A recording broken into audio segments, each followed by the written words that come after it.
Good evening, students. So, this is the fifth part of our special lecture series on Rajasthan Assistant Prosecution Officer Examination 2026.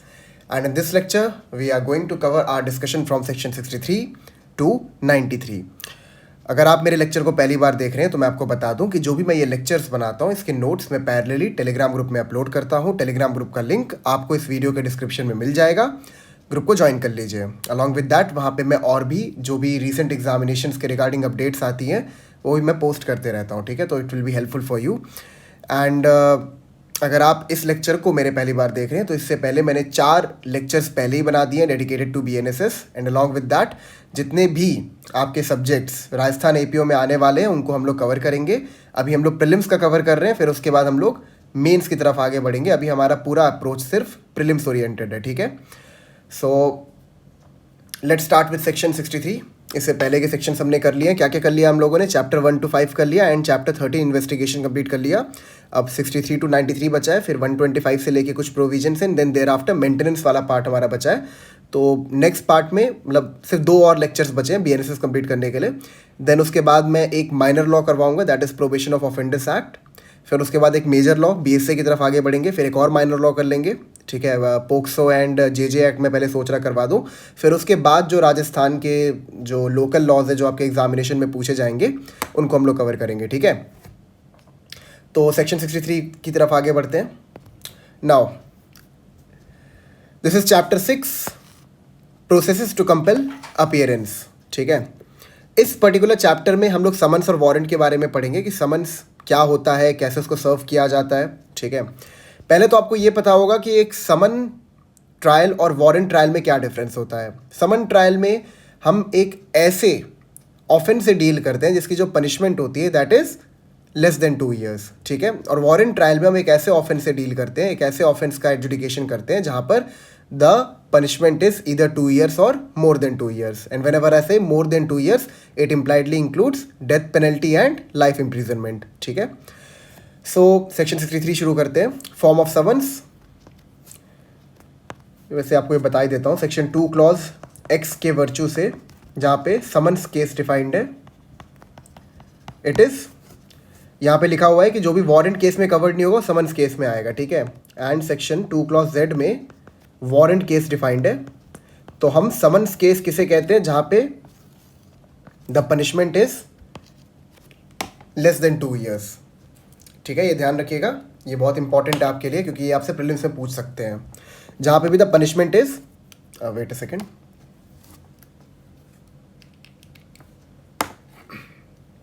Yes, जहाँ पे punishment is less than 2 years that is summons case. And warrant case section 2 clause Z क्या होता है? जहाँ पे भी punishment is 2 years और more than 2 years। I guess that is sufficient, ठीक है। एक दो बातें आपको और बता देता हूँ। By virtue of section 227 of BNSS, ये आपके मेंस के लिए इंपॉर्टेंट है, प्रीलिम्स के लिए इंपॉर्टेंट नहीं है। इशू ऑफ प्रोसेस से डील करता है सेक्शन 227, ठीक है। वहाँ पर ये बताया गया है कि पहले चाहे वारंट केस हो या समन्स केस हो, आप पहले समन सर्व करिए। एंड समन से अगर आपको कोई भी रिस्पॉन्स नहीं मिलता है, अगर जिस इंसान को समन सर्व किया गया था, जिसको डायरेक्ट किया गया था समन्स, अगर वो उससे कंप्लाई नहीं करता है, then thereafter you move towards warrant. और जब वारंट पे भी आप एंटर करेंगे तो पहले आप बेलेबल वारंट इशू करेंगे एंड देन उसके बाद आप नॉन बेलेबल वारंट इशू करेंगे, ठीक है। तो लाइक सेक्शन 227 क्या बोलता है कि चाहे समन्स केस हो या वारंट केस हो, यस क्या था, चाहे समन्स केस हो चाहे वारंट केस हो, दोनों में ही आप पहले क्या सर्व करिए? समन्स, ठीक है। इसमें मैंडेटरी है, इसमें डिस्क्रिशनरी है, ठीक है। लेकिन एज फार एज प्रैक्टिकेबल आप वारंट केस में भी समन ही सर्व करिए। देन देयर आफ्टर अगर समन से कंपाइलेशन आपको नहीं मिलता है, कंप्लाइशन नहीं मिलता है, आपको कंप्लायंस नहीं मिलता है समन से, देन उसके बाद आप बेलेबल वारंट इशू करिए, ठीक है। एंड अगर बेलेबल वारंट से भी वो इंसान कंप्लाई नहीं करता है, देन नॉन बेलेबल वारंट को आप इशू कर सकते हैं, ठीक है। सो सेक्शन 63 क्या बोलता है ये इसको पढ़ते हैं। Form of summons, every summons issued by a court under this Sanhita shall be in writing, in duplicate, signed by the presiding officer of such court or by such other officer as the High Court may from time to time by rule direct and shall bear the seal of the court. तो section 63 clause 1 क्या बोलता है कि हर एक समन जो कि court के द्वारा इशू किया जाएगा, इसमें आपको ये चीज़ें ध्यान रखनी है। क्या क्या ध्यान रखना है? सबसे पहला है कि ये राइटिंग में होना चाहिए। The first thing is the summons must be in writing. Then duplicate. अच्छा, डुप्लीकेट का मतलब यहाँ पर क्या है? डुप्लीकेट का मतलब ये है कि 2 आइडेंटिकल कॉपीज आप समन्स की बनाओगे। ठीक है, 2 आइडेंटिकल कॉपीज आपको बनानी है, दोनों ही ओरिजिनल होंगी। डुप्लीकेट का मतलब यहाँ पे ये नहीं है कि आपने एक ओरिजिनल बनाया और उसकी कॉपीज आपने क्रिएट कर दी। डुप्लीकेट का मतलब है आपको 2 आइडेंटिकल कॉपीज को बनाना है। ठीक है, आगे क्या है? Signed by the presiding officer. Presiding officer का मतलब है कि जज साहब के सिग्नेचर होने चाहिए समन्स के ऊपर। ठीक है, ये आप ध्यान रखना। प्रिसाइडिंग ऑफिसर का कुछ और मतलब नहीं है कि यहाँ पे पुलिस ऑफिसर सिग्नेचर करेगा या फिर जो वहाँ पर एलमद होता है या जो क्लर्क होता है वो सिग्नेचर करेगा। प्रिसाइडिंग ऑफिसर का यहाँ पे सिर्फ एक ही मतलब है कि जज साहब का सिग्नेचर होना चाहिए। ठीक है, देन उसके बाद क्या है?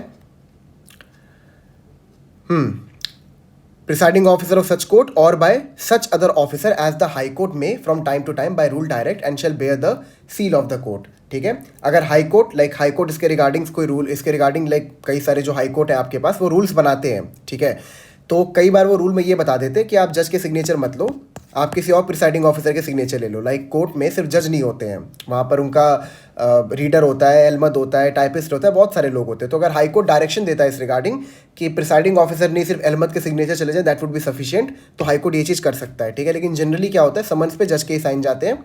ठीक है, तो इसमें क्या क्या आपको ध्यान रखना है कि पहली बात तो समन्स राइटिंग में होना चाहिए, डुप्लीकेट फॉर्म में, यानी 2 आइडेंटिकल कॉपीज आपको क्रिएट करनी है। देन उसके बाद ये प्रिसाइडिंग ऑफिसर के द्वारा साइंड होना चाहिए या फिर किसी ऐसे ऑफिसर के द्वारा जिसको हाई कोर्ट ने एम्पावर्ड किया है to sign off on summons. ठीक है, और उसके साथ ही साथ आपको ये भी ध्यान रखना है कि समन्स के ऊपर कोर्ट का सील भी होना चाहिए। मतलब सील में क्या होता है मैं आपको बता देता हूँ। जज का नाम लिखा होता है, उनका कोर्ट रूम नंबर लिखा रहता है और वो किस डिस्ट्रिक्ट के जज हैं ये लिखा होता है। ठीक है, यही उनका सील होता है। 2 पे आते हैं, इन an encrypted or in any other form of electronic communication and shall bear the image of the seal of the court or digital signature. ठीक है, तो यहाँ पर जो इसका क्लॉज 2 है ये पहले नहीं था, अब इसने ये भी कह दिया कि समन्स को हम इलेक्ट्रॉनिक कम्युनिकेशन के माध्यम से भी भेज सकते हैं। ये ध्यान रखिएगा। ठीक है, कि इलेक्ट्रॉनिक कम्युनिकेशन के माध्यम से भी समन्स को अब सर्व किया जा सकता है। और ये इंक्रिप्टेड फॉर्म में होगा, मतलब ऐसा है कि अगर इलेक्ट्रॉनिक कम्युनिकेशन के फॉर्मेट में आप भेज रहे हो समन्स को, तो आपको ऐसे भेजना है कि कोई हैकर वगैरह ना उसको पढ़ ना सके, सिर्फ जिसको समन भेजा जा रहा है वो पढ़ सके और जो बना के भेज रहा है सिर्फ वो पढ़ सके। ठीक है, तो क्या लिखा है? In an encrypted or any other form of electronic communication and shall bear the image of the seal of the court or digital signature. ठीक है, तो या तो उसके ऊपर आप जो सील है उसका एक इमेज लगा दोगे अगर इलेक्ट्रॉनिक कम्युनिकेशन के माध्यम से भेज रहे हो, या फिर जज साहब की या फिर किसी भी ऐसे प्रिसाइडिंग ऑफिसर जिसको कि कोर्ट ने एम्पावर किया है समन्स पे साइन करने के लिए, उसका एक डिजिटल सिग्नेचर होना चाहिए। Is that clear? तो क्या ध्यान रखना है आपको 63 के अंदर कि समन्स हमेशा राइटिंग में होते हैं, डुप्लीकेट में यानी 2 आइडेंटिकल कॉपीज रहती हैं, उसके ऊपर सिग्नेचर जाता है प्रिसाइडिंग ऑफिसर का। ठीक है, एंड उसके ऊपर कोर्ट की सील होती है। Next, 64. Summons how served. Every summons shall be served by a police officer or subject to such rules as the state government may make in this behalf by an officer of the court issuing it or other public servant. 64 clause 1 ये कहता है कि हर एक समन mandatorily be served by the police officer. लेकिन अगर high court इस regarding कोई rule state government अगर इस रिगार्डिंग कोई रूल बनाता है कि जो समन्स है it can be serve by an officer of the court, ठीक है, या फिर एनी अदर पब्लिक सर्वेंट, तो वो भी हो सकता है। लेकिन अगर ऐसा कोई भी रूल स्टेट गवर्नमेंट ने प्रिस्क्राइब नहीं किया है तो ऑर्डिनरली क्या होगा? Every summons must and mandatorily be serve by the police officer. Proviso पे आते हैं, provided that the police station or the registrar in the court shall maintain a register to enter the address, email address, phone number and such other details as the state government may by rules provide। ठीक है, जिस भी individual को आप summons सर्व कर रहे हो, जिस भी इंडिविजुअल को समन्स डायरेक्टेड है, ये हमने आपके ऊपर एक ऑब्लिगेशन लगाया है कि उस इंडिविजुअल के रिगार्डिंग कुछ इन्फॉर्मेशन आपको एक समन बुक में इंक्लूड करनी है। जैसे क्या क्या? उस पर्टिकुलर इंडिविजुअल का एड्रेस, उसका ईमेल एड्रेस, फ़ोन नंबर और ऐसे सच डिटेल्स जो कि स्टेट गवर्नमेंट रूल्स के द्वारा प्रोवाइड करे कि आपको ये सारी चीज़ें समन्स के बुक में एंटर करना है। ठीक है, मतलब हर कोर्ट में एक समन बुक होता है, ठीक है, एक समन नोटबुक होता है जिसके अंदर ये सारी इन्फॉर्मेशन को नोट डाउन किया जाता है। Is that clear? समझ में आ गया? आगे बढ़ते हैं। Clause 2. Every summon shall, if practicable, be served personally on the person summoned by delivering or tendering to him on him one of the duplicates of the summons, ठीक है। Clause 2 यहाँ पर ये कहता है कि अगर ये प्रैक्टिकेबल है, ठीक है, तो प्रैक्टिकेबल यही होना चाहिए कि आप समन्स को पर्सनली सर्व करो, ठीक है, मतलब कि इलेक्ट्रॉनिक कम्युनिकेशन के माध्यम से आप सर्व करो, ठीक है, अच्छी बात है, लेकिन आपकी कोशिश ये होनी चाहिए कि समन्स जो है वो पर्सनली समन किया जाए, पर्सनली सर्व किया जाए to the person to whom the summons was directed, ठीक है। फिर से पढ़ते हैं, summons shall if practicable be served personally on the person summoned by delivering or tendering to him one of the duplicates of the summons, ठीक है। अब देखिए यहाँ पे क्या होता है, मैं आपको बताता हूँ। हमने अभी पढ़ा कि समन्स के डुप्लीकेट्स बनाए जाते हैं, ठीक है, मतलब 2 कॉपीज क्रिएट की जाती है और दोनों ही आइडेंटिकल और ओरिजिनल होती है। तो यहाँ पर क्या होता है, दोनों ही कॉपी लेके जो पुलिस ऑफिसर होता है या फिर कोई भी पब्लिक सर्वेंट या कोई भी इंडिविजुअल है जिसको कहा गया है समन सर्व करने के लिए, जब वो समन लेके जाता है पर्सनली सर्व करने के लिए, तो वहाँ पर वो क्या करता है, एक डुप्लीकेट जिस इंसान को बुलाना है उसको सर्व कर देता है एंड एक डुप्लीकेट के ऊपर उस इंडिविजुअल के सिग्नेचर ले लेता है, ठीक है। ये तरीका होता है समन्स को सर्व करने का। तो हमने क्या समझा था कि पुलिस ऑफिसर की ही ऑब्लिगेशन है समन्स को सर्व करने का अनटिल एंड अनलेस इसके रिगार्डिंग स्टेट गवर्नमेंट कोई रूल्स प्रिस्क्राइब करें। Is that clear? प्रोवाइजो पे आते हैं। Provided that summons bearing the image of the court seal may also be served by electronic communication in such form and in such manner as the state government may by rules provide, ठीक है। Summons जिसके ऊपर court के seal हो उसको भी electronic communication के माध्यम से सर्व किया जा सकता है जब स्टेट गवर्नमेंट इसके रिगार्डिंग रूल्स प्रिस्क्राइब करेंगे, ठीक है। Clause 3, every person on whom a summons is so served personally shall, if so required by the serving officer, sign a receipt therefore on the back of the other duplicate। तो जब समन serve किया जाएगा तो जो serving officer है वो उस individual को ये कह सकते हैं कि जो दूसरा डुप्लीकेट है उसके ऊपर आप सिग्नेचर कर दो, ठीक है। यहाँ पर ये इसलिए करवाया जाता है ताकि वो बंदा बाद में डिस्प्यूट ना कर सके कि मेरे को समन सर्व नहीं हुए थे। Is that clear? 65, service of summons on corporate bodies, firms and societies. Corporate bodies, firms like law firms, ठीक है, कोई भी ऐसा फर्म हो गया या कोई सोसाइटी हो गया, उस पर कैसे सर्व करना है। 65 इसके रिगार्डिंग प्रोसीजर बताया हुआ है। कैसे है देखिए, service of a summons on a company or corporation may be affected by serving it on the director, manager, secretary or other officer of the company or corporation। जब किसी कंपनी या corporation की बात आ रही है और वहाँ पे आपको ये चीज़ बताना है कि समन सर्व हो गए हैं, तो हम कैसे मान सकते हैं समन सर्व हो गया? अगर वो समन डायरेक्टर, मैनेजर, सेक्रेटरी या किसी भी अदर ऑफिसर को उस कंपनी या कॉर्पोरेशन के चला गया है तो, ठीक है।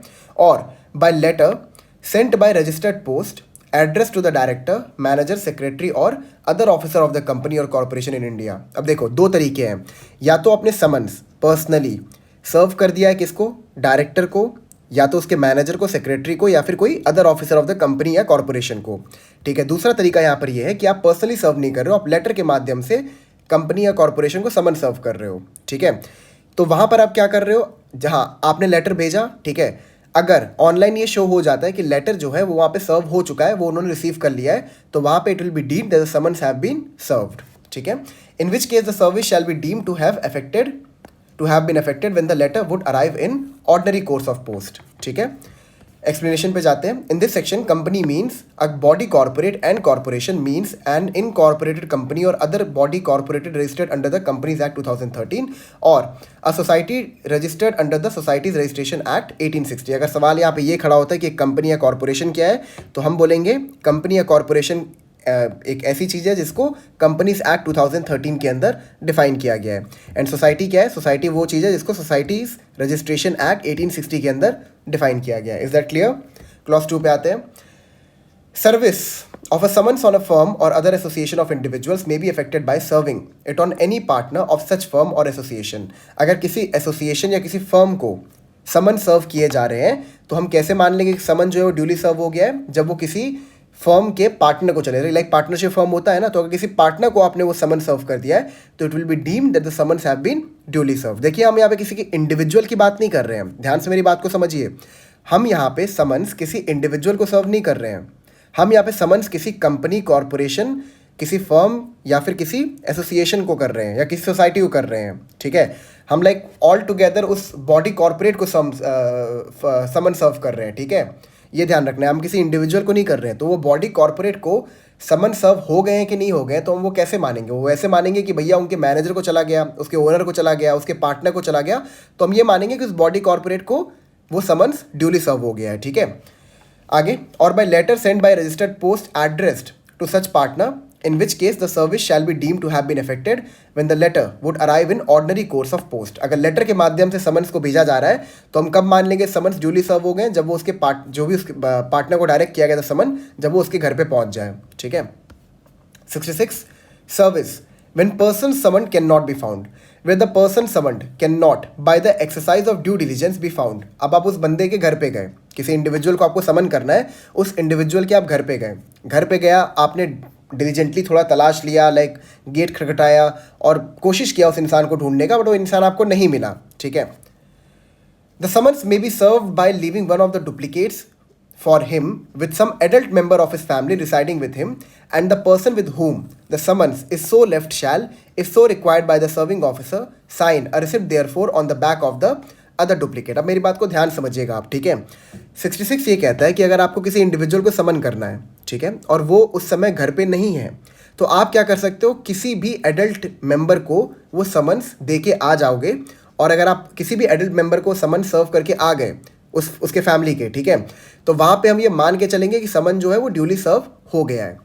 समझ में आ गया आपको ये चीज़? लेकिन एक चीज़ ध्यान रखिएगा कि जब भी आप उस इंडिविजुअल के बजाय उसके किसी भी फैमिली मेंबर को समन दे रहे हो जो कि एक एडल्ट फैमिली मेंबर है, तो वहाँ पर आपको जो डुप्लीकेट है उसके ऊपर मैंडेटरली उसका सिग्नेचर लेना पड़ेगा, ठीक है. देखिए यहाँ पे लिखा है ना, and the person with whom the summons is so left shall, now it is shall, if so required by the serving officer, sign a receipt therefore on the back of the other duplicate. ठीक है. अगर serving officer वहाँ पर कहते हैं कि भैया यहाँ पे इसके जो दूसरा डुप्लीकेट है उसके पीछे सिग्नेचर करो, तो उस फैमिली मेंबर को वहाँ पर सिग्नेचर करना पड़ेगा.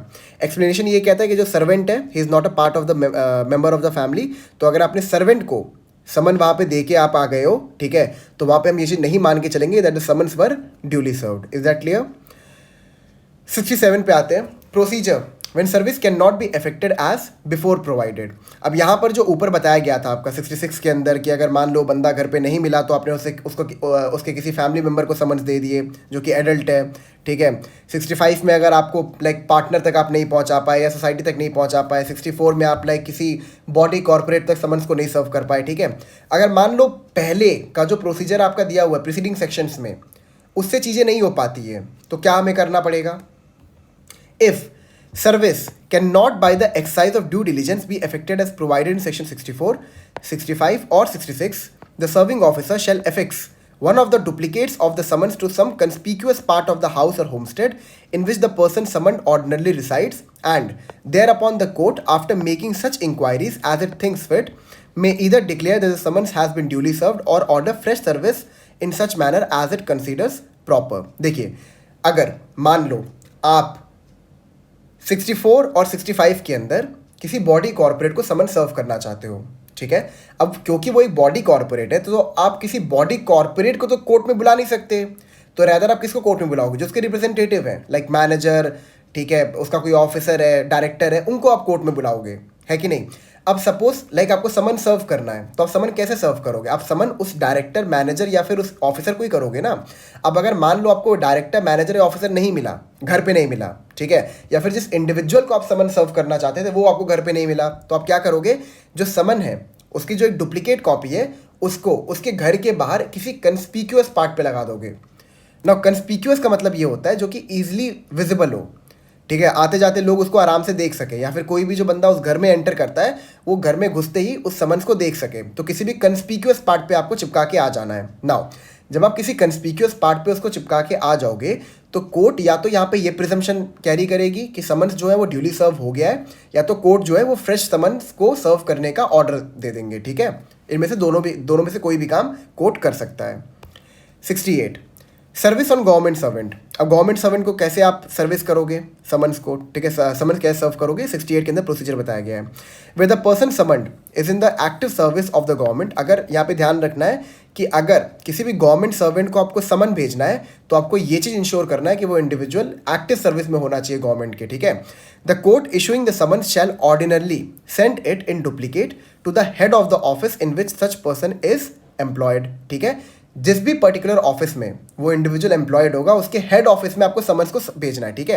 And such head shall thereupon cause the summons to be served in the manner provided by section 64 and shall return it to the court under his signature with the endorsement required by that section. ठीक है, अब यहाँ पर क्या होगा, अब कोई भी गवर्नमेंट सर्वेंट है, ठीक है, वो एक गवर्नमेंट सर्वेंट के वर्च्यू से काम कर रहा है, तो जो भी उसका हेड ऑफिस होगा आपको पहले वहाँ पे समन्स भेजने होंगे, फिर वो पर्टिकुलर जो हेड है उस हेड ऑफिस में वो सेक्शन 64 के प्रोसीजर से कंप्लाई करेगा, ठीक है, एंड उसके बाद क्या लिखा है, and shall return it to the court under his signature with the endorsement required by that section, फिर वो जो उसकी डुप्लीकेट है उसको कोर्ट में रिटर्न करेगा, ठीक है, विद सिग्नेचर कि यहाँ पर जो भी समन्स का रिक्वायरमेंट था उससे मैंने फुलफिल कर लिया है. Clause 2, such signature shall be evidence of due service, और जो उसका सिग्नेचर होगा हम उसको मान के चलेंगे कि यहाँ पर जो समन्स है वो ड्यूली सर्व हो गए हैं. ठीक है, एक सेकेंड.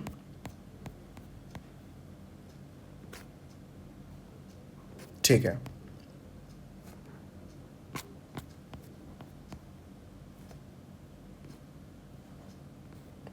ठीक है. Okay, now 69, service of summons outside local limits. When a court desires that a summons issued by it shall be served at any place outside its local jurisdiction, it shall ordinarily send such summons in duplicate to a magistrate within whose local jurisdiction the person summoned resides or is to be there served. 69 ये कहता है कि अगर court को कोई समन सर्व करना है एक ऐसे इंडिविजुअल को जो कि उनके जुरिस्डिक्शन में नहीं रहता, तो वहाँ पे प्रोसीजर क्या फॉलो किया जाएगा. प्रोसीजर ये होगा कि आप उस जुरिस्डिक्शन के जो भी जुडिशियल मजिस्ट्रेट है उनके पास वो समन भेज दोगे. ठीक है, देखा लिखा, it shall ordinarily send such summons in duplicate to a magistrate within whose local jurisdiction the person summons resides or is to be there served. ठीक है, तो जो भी दूसरे जुरिस्डिक्शन के मजिस्ट्रेट साहब होंगे उनके पास आप वो डुप्लीकेट भेज दोगे. आगे पढ़ते 70 में. अब क्या होगा यहाँ पे, ठीक है, अब जब उनके पास आप भेज दोगे ना तो वो क्या करेंगे, वो उसी प्रोसीजर को फॉलो करेंगे जो कि पहले दिया हुआ था समन्स को सर्व करने के लिए. ठीक है, 70, when A summons issued by a court is served outside its local jurisdiction, and in any case where the officer who has served a summons is not present at the hearing of the case, an affidavit purporting to be made before a magistrate that such summons has been served and a duplicate of the summons purporting to be endorsed in the manner provided by section 64 or 66 by the person to whom it was delivered or tendered or with whom it was left shall be admissible in evidence, and the statements made therein shall be deemed to be correct unless and until the contrary is proved. अब मान लो सवाल यहाँ पर ये खड़ा होता है कि जुरिस्डिक्शन के बाहर समन्स सर्व हुए हैं कि नहीं हुए हैं, तो इसका जवाब ये होगा. ठीक है, हाँ, पहली बात तो ये सवाल ये खड़ा हुआ कि क्या समन्स जो है वो प्रोसीजर को फॉलो करके जुरिस्डिक्शन के बाहर जो मजिस्ट्रेट साहब थे उन्होंने सर्व किया कि नहीं किया. ठीक है, तो अगर आपको इस सवाल का जवाब चाहिए तो आप क्या कर सकते हो, डायरेक्ट उस मजिस्ट्रेट को ही कोर्ट में बुला सकते हो. नाउ सपोज वो मजिस्ट्रेट साहब कोर्ट में नहीं आ सकते, तो यहाँ पे आप कैसे अपना ये माइंड सेटअप करोगे कि समन जो है वो ड्यूली सर्व हो गया है बाय एन एफिडेविट. ठीक है, तो जुरिस्डिक्शन के बाहर जिस भी मजिस्ट्रेट ने समन्स को सर्व किया है, जब वो एक एफिडेविट सर्व कर देंगे उस कोर्ट को जिसको समन सर्व करवाना था, अलॉन्ग विद द डुप्लीकेट जिसके ऊपर जिसको समन सर्व किया गया था उसके सिग्नेचर होंगे. याद है हमने पढ़ा था कि सिग्नेचर लेते हैं. ठीक है, वो डुप्लीकेट एंड एन एफिडेविट अगर ये उस कोर्ट को भेज देंगे जिसको समन सर्व करवाना था, तो वो कोर्ट ये प्रिजम्पशन लेके चलेगा कि समन्स जो है वो ड्यूली सर्व हो गए हैं. ठीक है, और जो वो पर्टिकुलर डुप्लीकेट के ऊपर सिग्नेचर था ना, वो एविडेंस होगा इस चीज़ का कि समन्स जो है वो ड्यूली सर्व हो गए उस इंडिविजुअल को जिसको समन्स सर्व करने थे outside the local jurisdiction. Is that clear? Clause 2. The affidavit mentioned in this section may be attached to the duplicate of the summons and returned to the court. ठीक है, यहाँ पे क्या होगा, एफिडेविट के साथ वो जो डुप्लीकेट समन है जिसके ऊपर सिग्नेचर लिया गया उसको अटैच करके रिटर्न कर दिया जाएगा उस कोर्ट को जिसको समन सर्व करवाना था. Clause 3. All summons served through electronic communication under section 64 to 71 shall be considered as duly served, and a copy of each summons shall be attested and kept as a proof of service of summons. ठीक है, 71 पे आते हैं.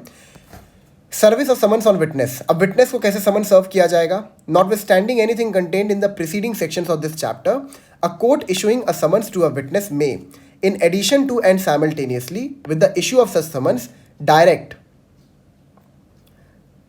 a copy of the summons to be served by electronic communication or by registered post addressed to the witness at the place where he ordinarily resides or carries on business or personally works for gain.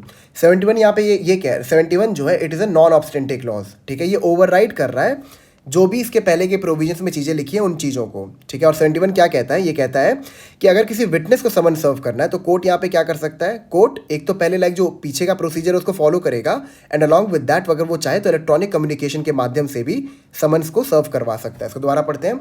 Notwithstanding anything contained in the preceding section of this chapter, a court issuing a summons to a witness may, in addition to and simultaneously with the issue of such summons, direct a copy of the summons to be served by electronic communication or by registered post addressed to the witness at the place where he ordinarily resides or carries on business or personally works for gain, ठीक है।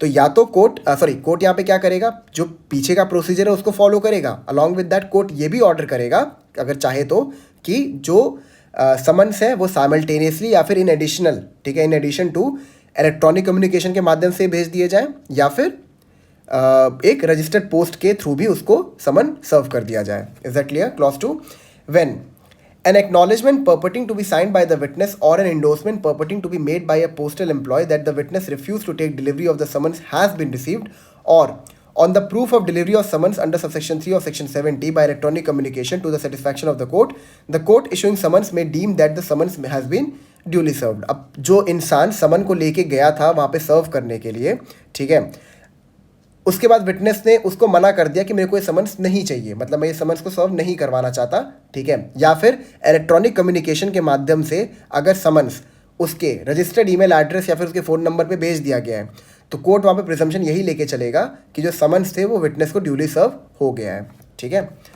So this was all about summons. Now will start with warrant of arrest. बहुत difficult नहीं है, बहुत easy chapter है ये, ठीक है। कुछ इसके इंपॉर्टेंट प्रोविजंस मैं बस आपको बता देता हूँ जो आपके एग्जाम के लिए इंपॉर्टेंट है, ठीक है।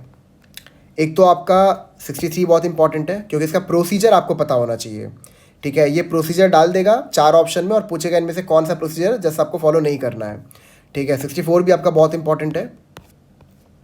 देन 65, 66 ये सब तो एकदम 64 एंड 65 छोड़ दिए, इतना इंपॉर्टेंट नहीं है।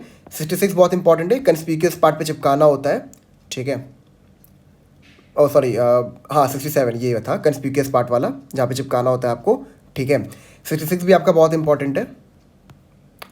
वैसे तो देखा जाए इसमें सारे प्रोविजन से कुछ ना कुछ सवाल बन सकते हैं। 68 से भी ये पूछ सकता है कि अगर किसी गवर्नमेंट सर्वेंट को सर्व करना है तो किसको भेजना पड़ेगा, तो हेड ऑफिस भेजना पड़ेगा। ये सब चीज़ें आपको पता होनी चाहिए। तो मेरा सजेशन यही है कि ये सब छोटे मोटे प्रोविजन से इसमें इतना बुद्धि लगाना नहीं है आपको, खाली चीज़ें पता होनी चाहिए। तो ज़्यादा कुछ मत करिए, एक बार मेरा लेक्चर देख लीजिए, उसके बाद 2-3 बार बस जितने भी प्रोविजन है 63 से लेकर 93 तक उसको एक बार रीड कर लीजिए। कोई बहुत डिफिकल्ट नहीं है, कुछ प्रोविजंस डिफिकल्ट है वो मैं आपको समझा दूंगा अच्छे से, बट अभी आप सिर्फ ये करिए कि 2 से 3 बार इन सारे सेक्शंस को आप रीड कर लीजिए, बहुत अच्छे से आपको सारी चीज़ें क्लियर हो जाएंगी, एंड चीज़ें याद भी हो जाएंगी, ठीक है। क्योंकि याद करने वाली चीज़ें इसमें कुछ ऐसा नहीं है कि जो आपको बहुत समझना है, ठीक है। तो शुरू करते हैं फिर। Warrant of arrest 72, form of warrant of arrest and duration. Every warrant of arrest issued by a court under this Sanhita shall be in writing, signed by the presiding officer of such court, and shall bear the seal of the court. Every such warrant shall remain in force until it is cancelled by the court which issued it, or until it is executed. अब देखिए यहाँ पर duplicate बनाने के लिए नहीं कहा जा रहा है, यहाँ पर क्या कह रहे हैं कि कोई भी अरेस्ट का वारंट है, ठीक है, तो वहाँ पर बस क्या होना चाहिए कि वो राइटिंग में होना चाहिए और वो प्रिसाइडिंग ऑफिसर के द्वारा साइंड होना चाहिए, एंड उसके ऊपर बस कोर्ट की सील होनी चाहिए। यहाँ पर डुप्लीकेट बनाने के लिए नहीं कह रहा है, ठीक है। और क्लॉज 2 ये कहता है कि वो वारंट तब तक फोर्स में रहेगा जब तक कि वो वारंट एग्जीक्यूट ना हो जाए, मतलब कि जब तक वो इंडिविजुअल अरेस्ट ना हो जाए या फिर जब तक कोर्ट उस वारंट को कैंसिल ना कर दे। Is that clear? ठीक है। 73 पे आते हैं। Section 73, power to direct security to be taken. Any court issuing a warrant for the arrest of any person may, in its discretion, direct by endorsement on the warrant that if such person executes a bail bond with sufficient sureties for his attendance before the court at a specified time and thereafter until otherwise directed by the court, the officer to whom the warrant is directed shall take such security and shall release such person from custody. अब देखिए मैंने आपको एक चीज़ बताया था कि सबसे पहले चाहे ऑफेंस समन्स हो या वारंट हो, ठीक है, चाहे समन्स केस चल रहा हो चाहे वारंट केस चल रहा हो, सबसे पहले हम समन्स इशू करते हैं। समन्स इशू करने के बाद अगर समन्स से हमें ड्यू कंप्लायंस नहीं मिलता है तो हम बेलेबल वारंट इशू करते हैं। तो यहाँ पर सेक्शन 73 जो है it relates to the issuance of bailable warrant. ठीक है। तो यहाँ पर क्या होगा, यहाँ पे जज साहब जब वारंट इशू करेंगे तो उस पर वो एक इंडोर्समेंट दे देंगे। इंडोर्समेंट का मतलब क्या, अपना सिग्नेचर, एंड वहाँ पे उसको डायरेक्शन दे देंगे जो भी पर्सन को उन्होंने कहा है कि उस बेलेबल वारंट को एग्जीक्यूट करो, उसको एक डायरेक्शन दे देंगे कि मैं एक बेलेबल वारंट इशू कर रहा हूँ, ठीक है। एंड जिस भी पर्सन के अगेंस्ट में इस बेलेबल वारंट को इशू किया जा रहा है, अगर वो एक बेल बॉन्ड में एंटर कर जाता है विद सफिशिएंट श्योरिटी, तो उसको हम रिलीज कर देंगे, ठीक है। तो बेलेबल वारंट बेसिकली क्या होता है, यहाँ पे हम आपको अरेस्ट करने के लिए भेजते हैं, लेकिन जब हम आपको अरेस्ट करने के लिए भेज रहे हैं तो यहाँ पे हम ये भी ध्यान में रख रहे हैं कि अगर आप बेल में एंटर कर जाओ, मतलब आप बेल बॉन्ड में एंटर कर जाओ विद सफिशिएंट श्योरिटीज, तो हम आपको रिलीज कर देंगे। That is the difference between bailable warrant and non bailable warrant. Non bailable warrant में आपको बेल नहीं मिलती है। बेलेबल वारंट में अगर आप सफिशिएंट श्योरिटीज़ के साथ बेल बॉन्ड में एंटर करके क्या कहते हैं, अपने रिलीज को इंश्योर कर लेते हो, तो फिर वहाँ पर हम आपको रिलीज कर दे। दोबारा पढ़ लेते इसको। Any court issuing a warrant for the arrest of any person may in its discretion direct by endorsement on the warrant that if such person executes a bail bond with sufficient sureties for his attendance before the court at a specified time and thereafter until otherwise directed by the court, the officer to whom the warrant is directed shall take such security and shall release such person from custody, ठीक है। Clause 2, the endorsement shall state. अब देखिए आप endorsement में क्या क्या लिखा रहेगा, द नंबर ऑफ श्योरिटीज, कितने श्योरिटीज आपको चाहिए बेल पे रिलीज होने के लिए in a bailable warrant, the amount in which they and the person for whose arrest the warrant is issued are to be respectively bound, कितना amount आपको deposit करना है कोर्ट में for the purpose of getting released on bail, the time at which he is to attend before the court. तो endorsement में ये तीनों conditions जो हैं, तीनों जो ये यहाँ पे जो चीज़ें लिखी हुई हैं, ये कोर्ट इंक्लूड करेगा, ठीक है। क्या क्या इंक्लूड करेगा, कितने श्योरिटीज़ चाहिए आपको बेल पर रिलीज होने के लिए, दूसरा कितना अमाउंट आपके श्योरिटीज़ को पे करना पड़ेगा for you to get released on bail, and आपको किस टाइम और किस डेट पर कोर्ट की प्रोसीडिंग को अटेंड करना है, ठीक है। और आपको इंश्योर करना है कि लाइक आपको हम बेल पे छोड़ रहे हैं, तो आपको इंश्योर करना है कि जो भी ये कंडीशंस है ना, उनसे आप कंप्लाई करो। अगर आप कंप्लाई नहीं करोगे तो जो आपको बेल पे रिलीज किया गया है उसको हम कैंसिल भी कर सकते हैं। Clause 3, whenever security is taken under this section, the officer to whom the warrant is directed shall forward the bond to the court. तो अगर वो इंडिविजुअल जो है वो बेल बॉन्ड पे रिलीज हो जाता है, तो जो बेल बॉन्ड की कॉपी होगी वो पुलिस ऑफिसर उसको कोर्ट में फॉरवर्ड कर देगा। मतलब बेसिकली यहाँ पर क्या होगा, जब वो पुलिस ऑफिसर बेलेबल वारंट को लेके एग्जीक्यूट करने के लिए जाएगा और जब उस पर्टिकुलर इंडिविजुअल के घर पहुंच जाएगा, तो वो इंडिविजुअल अगर at that very moment bail bond में एंटर करने के लिए रेडी है, तो पुलिस ऑफिसर वहीं पे बेल बॉन्ड में एंटर करवा के बेल बॉन्ड की जो कॉपी है, जो बेल बॉन्ड है, उसको कोर्ट में फॉरवर्ड कर देगा। Is that clear. 74 पे आते हैं। Warrants to whom directed, a warrant of arrest shall ordinarily be directed to one or more police officers, but the court issuing such a warrant may, if its immediate execution is necessary and no police officer is immediately available, direct it to any other person or persons and such person or persons shall execute the same। देखिए warrant हम किसको direct करेंगे, मतलब किसको बोलेंगे कि तुम जाके वारंट को एग्जीक्यूट करो। जनरली आप या तो किसी एक पुलिस ऑफिसर को या फिर एक से अधिक पुलिस ऑफिसर को आप बोलेंगे कि जाके इस वारंट को एग्जीक्यूट करो। लेकिन सिचुएशन ऐसी है कि वारंट का एग्जीक्यूशन इमीडिएटली ज़रूरी है और कोई भी पुलिस ऑफिसर कोर्ट में अवेलेबल नहीं है, तो वहाँ पे जज साहब क्या कह सकते हैं, किसी भी इंडिविजुअल को डायरेक्शन दे सकते हैं कि तुम जाके इस वारंट को एग्जीक्यूट करो। किस वारंट की यहाँ बात हो रही है, बेलेबल वारंट की, ठीक है। Clause 2, when a warrant is directed to more officers or persons than one, it may be executed by all or by any one of them, ठीक है। any one or more of them, अगर एक से ज़्यादा police officer को या फिर एक से ज़्यादा पर्सन्स को वारंट डायरेक्ट किया गया है एग्जीक्यूट करने के लिए, तो वहाँ पर वो या तो कलेक्टिवली साथ में उस वारंट को एग्जीक्यूट कर सकते हैं या तो इंडिविजुअल बेसिस पे भी कर सकते हैं। 75 पे आते हैं। Warrant may be directed to any person, the CJM or a magistrate of the first class may direct a warrant to any person within his local jurisdiction for the arrest of any escaped convict, proclaimed offender, or of any person who is accused of a non-bailable offence and is evading arrest। अब मेरी बात ध्यान समझिएगा, 74 और 75 में एक difference है। 74 किस रिगार्डिंग बात करता है, ये बात करता है कि जब आपको वारंट को इशू करना है, ठीक है, तो आप वारंट को डायरेक्ट करिए किसी पुलिस ऑफिसर को, मतलब किसी पुलिस ऑफिसर को बोलिए कि आप जाके वारंट को एग्जीक्यूट करो। अगर आपको इमीडिएटली करना है और कोई पुलिस ऑफिसर अवेलेबल नहीं है, तो आप किसी भी पर्सन को कह सकते हैं कि वो जाके वारंट को एग्जीक्यूट करे एंड उस पर्सन को वारंट को एग्जीक्यूट करना पड़ेगा। 75 ये बोलता है कि सीजेएम और फर्स्ट क्लास मजिस्ट्रेट के पास ये पावर है कि वो एक वारंट को किसी भी पर्सन को एग्जीक्यूट करने के लिए कह सकते हैं जो उनके जुरिस्डिक्शन में रहता है, ठीक है, जो उनके जुरिस्डिक्शन में रहता है, उनके लोकल जुरिस्डिक्शन में रहता है। लेकिन यहां पर कुछ कैटेगरीज बता दी गई है जहां पर आप किसी भी इंडिविजुअल को अपने जुरिस्डिक्शन में कह सकते हो इन लोगों को अरेस्ट करने के लिए, ठीक है। अब वो कैटेगरी में कौन कौन आ जाएगा? इस कैटेगरी में आ जाएंगे एस्केप कन्विक्ट, ठीक है, जिनको लाइक जेल टर्म फेस करनी है लेकिन वो जेल से भाग गए हो, ठीक है।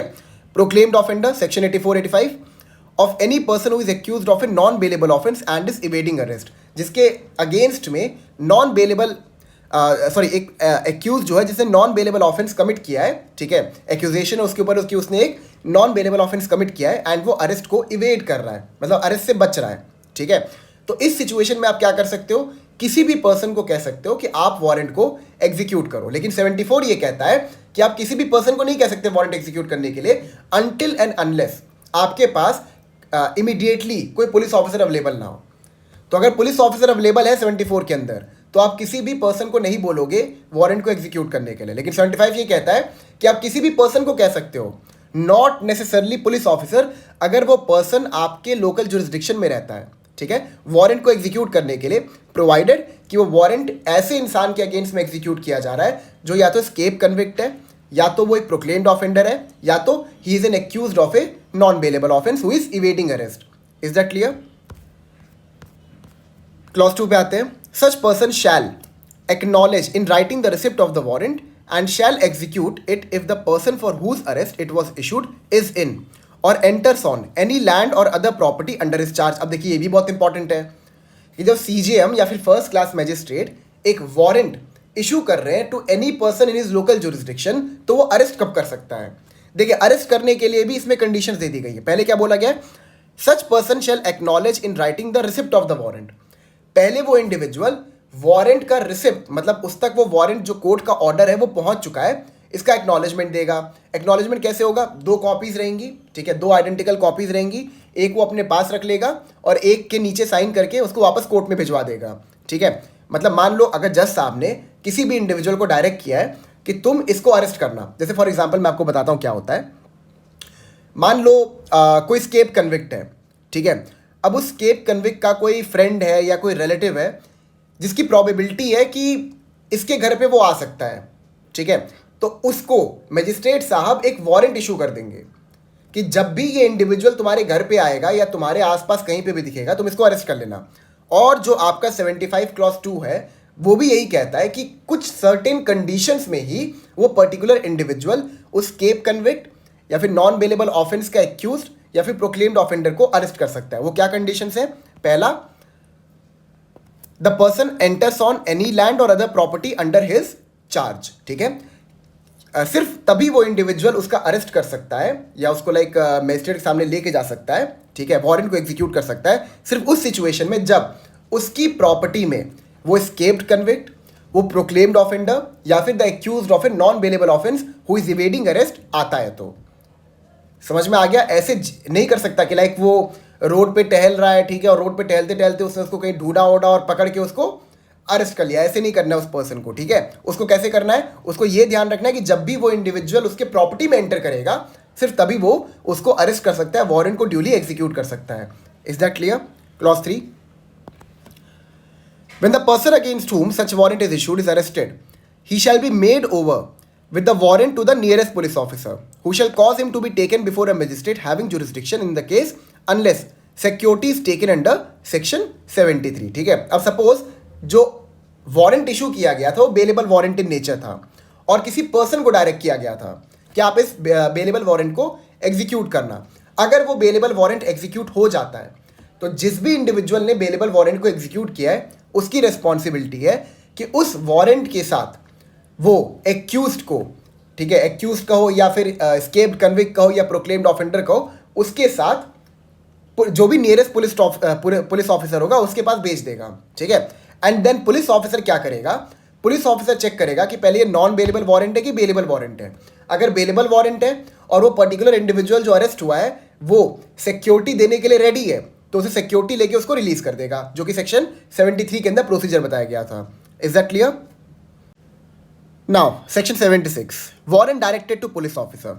A warrant directed to any police officer may also be executed by any other police officer whose name is endorsed upon the warrant by the officer to whom it is directed or endorsed. अगर किसी भी police officer को direct किया गया है through the warrant कि आप जाके अरेस्ट करो, वो अगर चाहे तो उस वारंट के ऊपर किसी और पुलिस ऑफिसर का नाम लिख के उसको डायरेक्ट कर सकता है कि जाके तुम मेरे बिहाफ में अरेस्ट करो. ये भी कर सकते हैं. ठीक है, 77 पे आते हैं. Notification of substance of warrant. The police officer or other person executing a warrant of arrest shall notify the substance thereof to the person to be arrested and if so required shall show him the warrant. ठीक है, अब जिसको arrest करना है, अब चाहे arrest करने के लिए पुलिस ऑफिसर गए हो चाहे कोई प्राइवेट इंडिविजुअल गया हो, ठीक है, तो उनका ये रिस्पॉन्सिबिलिटी है कि जैसे ही वो अरेस्ट करने वाले उससे पहले उनको जो भी वारंट के सब्सटेंस है, जो भी लैंग्वेज है, वो बताना पड़ेगा उस इंडिविजुअल को जिसको आप अरेस्ट कर रहे हो.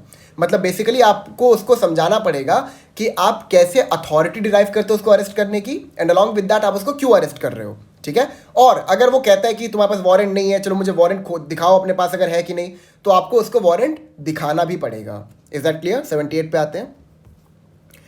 Person arrested to be brought before court without delay. The police officer or other person executing a warrant of arrest shall, without unnecessary delay, bring the person arrested before the court before which he is required by law to produce such person. मतलब basically जिस भी individual को arrest किया गया है उसको without any unreasonable और unnecessary delay आपको कोर्ट के सामने प्रोड्यूस करना पड़ेगा. प्रोवाइजो पे आते हैं. Provided that such delay shall not in any case exceed 24 hours exclusive of the time necessary for the journey from the place of arrest to the magistrate court. ठीक है, तो यहां पर प्रोवाइजो क्या कह रहा है? वही सेम चीज जो सेक्शन 58 के अंदर हमने पढ़ा था कि अगर आपने अरेस्ट किया है तो 24 घंटे के अंदर उसकी प्रेजेंस को इंश्योर करो बिफोर द मैजिस्ट्रेट. ठीक है. 79. Where warrant may be executed. A warrant of arrest may be executed at any place in India. एक वारंट को पूरे देश में कहीं पर भी एग्जीक्यूट किया जा सकता है. 80. Warrant forwarded for execution outside jurisdiction. जैसे हमने समन में पढ़ा था ना कि समन्स को अगर आपको अपने जुरिस्डिक्शन के बाहर में एग्जीक्यूट करवाना है तो कैसे कराओगे. अब यहाँ पे वारंट का हम लोग पढ़ेंगे. ठीक है. When a warrant is to be executed outside the local jurisdiction of the court issuing it, such court may instead of directing the warrant to a police officer within its jurisdiction forward it by post or otherwise to any executive magistrate or district superintendent of police or commissioner of police within the local limits of whose jurisdiction it is to be executed, and the executive magistrate or the DSP shall endorse his name thereon and if practicable cause it to be executed and in the manner hereinbefore provided. अब आप एक चीज को बहुत ध्यान समझिए. जब हमने समन्स पढ़ा था, summons to be executed outside the local jurisdiction, तो वहां पे समन की जो कॉपी है वो किसको भेजी जा रही थी? वो भेजी जा रही थी जुडिशियल मैजिस्ट्रेट को. लेकिन जब वारंट को आपको एग्जीक्यूट करना है आउटसाइड योर लोकल जुरिस्डिक्शन, तो वहां पर आप वारंट को किसको भेजोगे? आप भेजोगे एग्जीक्यूटिव मैजिस्ट्रेट को, या फिर डिस्ट्रिक्ट सुपरिटेंडेंट ऑफ पुलिस को, डीएसपी को भेजोगे, या फिर कमिश्नर ऑफ पुलिस को भेजोगे. ठीक है, जिस भी जुरिस्डिक्शन में आपको अरेस्ट करवाना है उस जुरिस्डिक्शन के एग्जीक्यूटिव डीएसपी या फिर कमिश्नर ऑफ पुलिस को आप वो पर्टिकुलर वारंट फॉरवर्ड कर दोगे. देन वो क्या करेगा? वो उस वारंट के पीछे अपना नाम एंडोर्स करेगा. इसका मतलब है कि वो सिग्नेचर करेगा. ठीक है, एंड देन देयर आफ्टर वो या तो इस प्रोसीजर को फॉलो करके, जो यहाँ पे आपका प्रोसीजर दिया गया अरेस्ट करने के लिए, उसको फॉलो करके वो अरेस्ट करेगा. ठीक है, या तो वो किसी और तरीके से उसका अरेस्ट करेगा, मतलब किसी और तरीके से उसको एग्जीक्यूट करेगा. Is that clear? Clause 2. The court issuing a warrant under subsection 1 shall forward along with the warrant the substance of the information against the person to be arrested together with such documents, if any, as may be sufficient to enable the court acting under section 83 to decide whether bail should or should not be granted to the person. अब देखिए यहाँ पे clause 2 क्या कह रहा है, बड़ा important है. The court issuing a warrant under subsection 1 shall forward along with the warrant the substance of the information against the person to be arrested together with such documents, if any, as may be sufficient to enable the court acting under section 83 to decide whether bail should or should not be granted to the person. अब देखिए यहाँ पर क्या हो रहा है कि अगर आपको अपने लोकल जुरिस्डिक्शन के बाहर में किसी इंडिविजुअल का अरेस्ट कराना है तो आप क्या करोगे? वहां पर आप जो वारंट है उसको भेज दोगे इधर डीएसपी को, कमिश्नर ऑफ पुलिस को, या फिर एग्जीक्यूटिव मजिस्ट्रेट को, जो उसके बाद उस वारंट को एग्जीक्यूट करेगा. ठीक है, वारंट के साथ में आपको अदर सब्सटेंसेस भी उसको फॉरवर्ड करने पड़ेंगे ताकि वो अपना माइंड मेकअप कर सके कि यहां पर इस इंडिविजुअल ने कोई बेलेबल ऑफेंस कमिट किया है कि नॉन बेलेबल ऑफेंस कमिट किया है। अगर उसने बेलेबल ऑफेंस कमिट किया होगा तो वहां पर उसके बेल के रिगार्डिंग क्या हो सकता है वो उसको ध्यान में रख सके। अभी हम लोग ये सेक्शन 83 को इससे रिलेट करके पढ़ेंगे, ठीक है। 81 पे आते हैं। Warrant directed to police officer for execution outside jurisdiction. When a warrant directed to a police officer is to be executed beyond the local jurisdiction of the court issuing the same, he shall ordinarily take it for endorsement either to an executive magistrate or to a police officer not below the rank of an officer in charge of a police station within the local limits of whose jurisdiction the warrant is to be executed. अब मान लो आपने executive magistrate को नहीं भेजा या DSP को नहीं भेजा या कमिश्नर ऑफ पुलिस को वारंट नहीं भेजा उनके जुरिस्डिक्शन में एग्जीक्यूट करने के लिए। रैदर आपने क्या कर दिया, आपने अपने जुरिस्डिक्शन के बाहर के किसी पुलिस ऑफिसर को डायरेक्ट कर दिया कि आप इस वारंट को एग्जीक्यूट करो। तो वो क्या करेगा, वो उस वारंट को ले जाएगा either before the officer in charge the police station और बिफोर द एग्जीक्यूटिव मजिस्ट्रेट, ठीक है। और जब वो उसको इंडोर्स कर देंगे मतलब वो उसके ऊपर सिग्नेचर कर देंगे कि हाँ तुम इस वारंट को एग्जीक्यूट कर सकते हो, देन देयर आफ्टर वो उस वारंट को एग्जीक्यूट कर सकता है by following the due procedure. Is that clear? अब देखिए ध्यान समझिए मेरी बात को। 80 बताता है उन सिचुएशन के बारे में जहां पे आपको वारंट अपने लोकल जुरिस्डिक्शन के बाहर में एग्जीक्यूट करवाना है। तो आप क्या करोगे, आप वहां के एग्जीक्यूटिव मजिस्ट्रेट को, कमिश्नर ऑफ पुलिस को या फिर डीएसपी को वो वारंट फॉरवर्ड कर दोगे, वो उस पर इंडोर्समेंट करके उसको एग्जीक्यूट करेगा।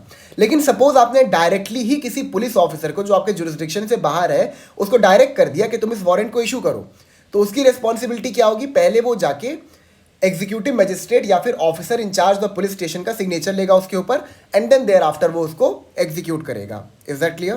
Clause 2, such magistrate or police officer shall endorse his name there on and such endorsement shall be sufficient authority to the police officer to whom the warrant is directed to execute the same, and the local police shall, if so required, assist such officer in executing such warrant. Okay, I'm so sorry, एक चीज़ मैंने आपको थोड़ा गलत बता दिया, ठीक है। देखिए क्लॉज 1 में हम ये नहीं कह रहे हैं कि हमने किसी ऐसे पुलिस ऑफिसर को डायरेक्ट किया है जो उनके जुरिस्डिक्शन से बाहर है। रादर हमने यहाँ पे क्या किया है, हमने वारंट डायरेक्ट अपने जुरिस्डिक्शन के पुलिस को ही किया है, ठीक है। बट उसको उस वारंट को एग्जीक्यूट करना है आउटसाइड द जुरिस्डिक्शन। तो वहां पे वो क्या करेगा, वो जाके उसके ऊपर इंडोर्समेंट लेगा बाय द एग्जीक्यूटिव मजिस्ट्रेट और officer in charge the police station of that jurisdiction. Is that clear? I am so sorry for that, ठीक है। हाँ, अब क्लॉज 2 क्या कहता है, जब वो magistrate that is the executive magistrate या फिर वो police officer that is the officer in charge the police station जब उसके ऊपर इंडोर्समेंट दे देगा, तो यहां पर हम ये मान के चलेंगे कि उस पुलिस ऑफिसर के पास जिसको कि वारंट एग्जीक्यूट करना था सफिशिएंट अथॉरिटी आ गई है अपने जुरिस्डिक्शन के बाहर जाके वारंट को एग्जीक्यूट करने की। Is that clear? और साथ ही साथ जो लोकल पुलिस है वो उसको हेल्प भी करेंगे यहाँ पे वारंट को एग्जीक्यूट करने में। क्लॉज 3 पे आते हैं। Whenever there is reason to believe that the delay occasioned by obtaining the endorsement of the magistrate or police officer within whose local jurisdiction the warrant is to be executed will prevent such execution, the police officer to whom it is directed may execute the same without such endorsement in any place beyond the local jurisdiction of the court which issued it. अब मेरी बात को ध्यान समझिए। देखिए section 80 जो है वो क्या बोलता है कि अगर आपको वारंट को अपने लोकल जुरिस्डिक्शन के बाहर एग्जीक्यूट करवाना है तो आप क्या करोगे, आप वहां पे जो अथॉरिटीज यहाँ पे इंश्राइंड है उनको वो वारंट फॉरवर्ड कर दोगे, फिर वो उसको एग्जीक्यूट करेंगे, ठीक है। 81 ये कहता है कि आपको वारंट अपने जुरिस्डिक्शन के बाहर एग्जीक्यूट करवाना है, ठीक है, लेकिन आपने अपने किसी लोकल जुरिस्डिक्शन के पुलिस ऑफिसर को वारंट डायरेक्ट कर दिया है। अब उस पुलिस ऑफिसर के ऊपर ये रिस्पॉन्सिबिलिटी आ गई कि वो वारंट को बाहर जुरिस्डिक्शन में जाके एग्जीक्यूट करे, ठीक है। तो वो कैसे करेगा, वो बाहर वाले जुरिस्डिक्शन के officer in charge the police station या फिर एग्जीक्यूटिव मजिस्ट्रेट से उसके ऊपर इंडोर्समेंट ले लेगा। और the moment he receive the endorsement, वहां पे हम ये मान लेंगे कि उस पुलिस ऑफिसर के पास now have sufficient authority to execute that warrant in that jurisdiction, in that local jurisdiction. Is that clear? Now अब क्लॉज 3 ये कहता है 81 का कि अगर मान लो उस पुलिस ऑफिसर को लगता है जिसको कि अपने जुरिस्डिक्शन से बाहर जाके वारंट को एग्जीक्यूट करना है, उसको ये लगता है कि अगर मैं इंडोर्समेंट लेने गया तो इस बीच में ये वारंट जो है ये एग्जीक्यूट ही नहीं हो पाएगा। मतलब क्या, या तो वो इंडिविजुअल भाग जाएगा, इवेट कर जाएगा, ठीक है, या तो वो जुरिस्डिक्शन छोड़ देगा। तो उस सिचुएशन में क्या होगा, वो जो पर्टिकुलर वारंट है वो एग्जीक्यूट नहीं हो पाएगा। तो वहां पे वो क्या कर सकता है, वो बिना इंडोर्समेंट लिए भी डायरेक्टली उस पर्टिकुलर वारंट को एग्जीक्यूट कर सकता है outside the local jurisdiction. Is that clear? 82. Procedure on arrest of person against हुम वारंट इशू. अब यहाँ पे क्या प्रोसीजर हम फॉलो करेंगे जब उस इंडिविजुअल को अरेस्ट कर लिया जाएगा जिसके अगेंस्ट से वारंट इशू हुआ था. When a warrant of arrest is executed outside the district in which it was issued, the person arrested shall, unless the court which issued the warrant is within 30 kilometres of the place of arrest or is nearer than the executive magistrate or district superintendent of police और commissioner of police within the local limits of whose jurisdiction the arrest was made, or unless securities taken under section 73 be taken before such magistrate or district superintendent or commissioner. अब देखिए यहाँ पे क्या बोल रहा है, यहाँ पर ये कह रहा है 82 जो है वो ये बता रहा है कि जब एक वारंट ऑफ अरेस्ट को आउटसाइड लोकल जुरिस्डिक्शन यानी आउटसाइड डिस्ट्रिक्ट एग्जीक्यूट किया जा रहा है तो पहले जिस भी इंडिविजुअल ने उसको अरेस्ट किया है वो क्या इंश्योर करेगा, वो चेक करेगा कि क्या जो ये वारंट हमने एग्जीक्यूट किया है ये क्या 30 किलोमीटर के रेडियस में फॉल करता है within the place of arrest. देखिए क्या लिखा है, unless the court which issued the warrant is within 30 kilometres of the place of arrest. मतलब कि हम यहाँ पे ये चेक करेंगे कि क्या जो अरेस्ट हमने किया है वो जिस पर्टिकुलर मैजिस्ट्रेट ने वारंट को इश्यू किया था उसके 30 किलोमीटर के रेडियस में फॉल करता है. आगे हम क्या देखेंगे, और is nearer than the executive magistrate और डिस्ट्रिक्ट सुपरिटेंडेंट ऑफ पुलिस और कमिश्नर ऑफ पुलिस, या फिर वो मैजिस्ट्रेट जो उस पर्टिकुलर जुरिस्डिक्शन के अथॉरिटीज हैं उनसे नियरर है. ठीक है, आगे, और unless securities taken under section 73, that is अगर वो बेलेबल वारंट था, सिक्योरिटी लिया गया है कि नहीं लिया गया है, be taken before such magistrate और डिस्ट्रिक्ट सुपरिटेंडेंट और कमिश्नर. बात को ध्यान समझिए, अगर अरेस्ट किया गया है इशूइंग मैजिस्ट्रेट के 30 किलोमीटर के रेडियस में, भले डिस्ट्रिक्ट के बाहर है, तो आप उस मैजिस्ट्रेट के पास लेके जाओगे. ठीक है, या फिर वो मैजिस्ट्रेट जो है वो नियरर है टू द एग्जीक्यूटिव मैजिस्ट्रेट और अदर अथॉरिटीज, तब भी आप उस मैजिस्ट्रेट के पास लेके जाओगे.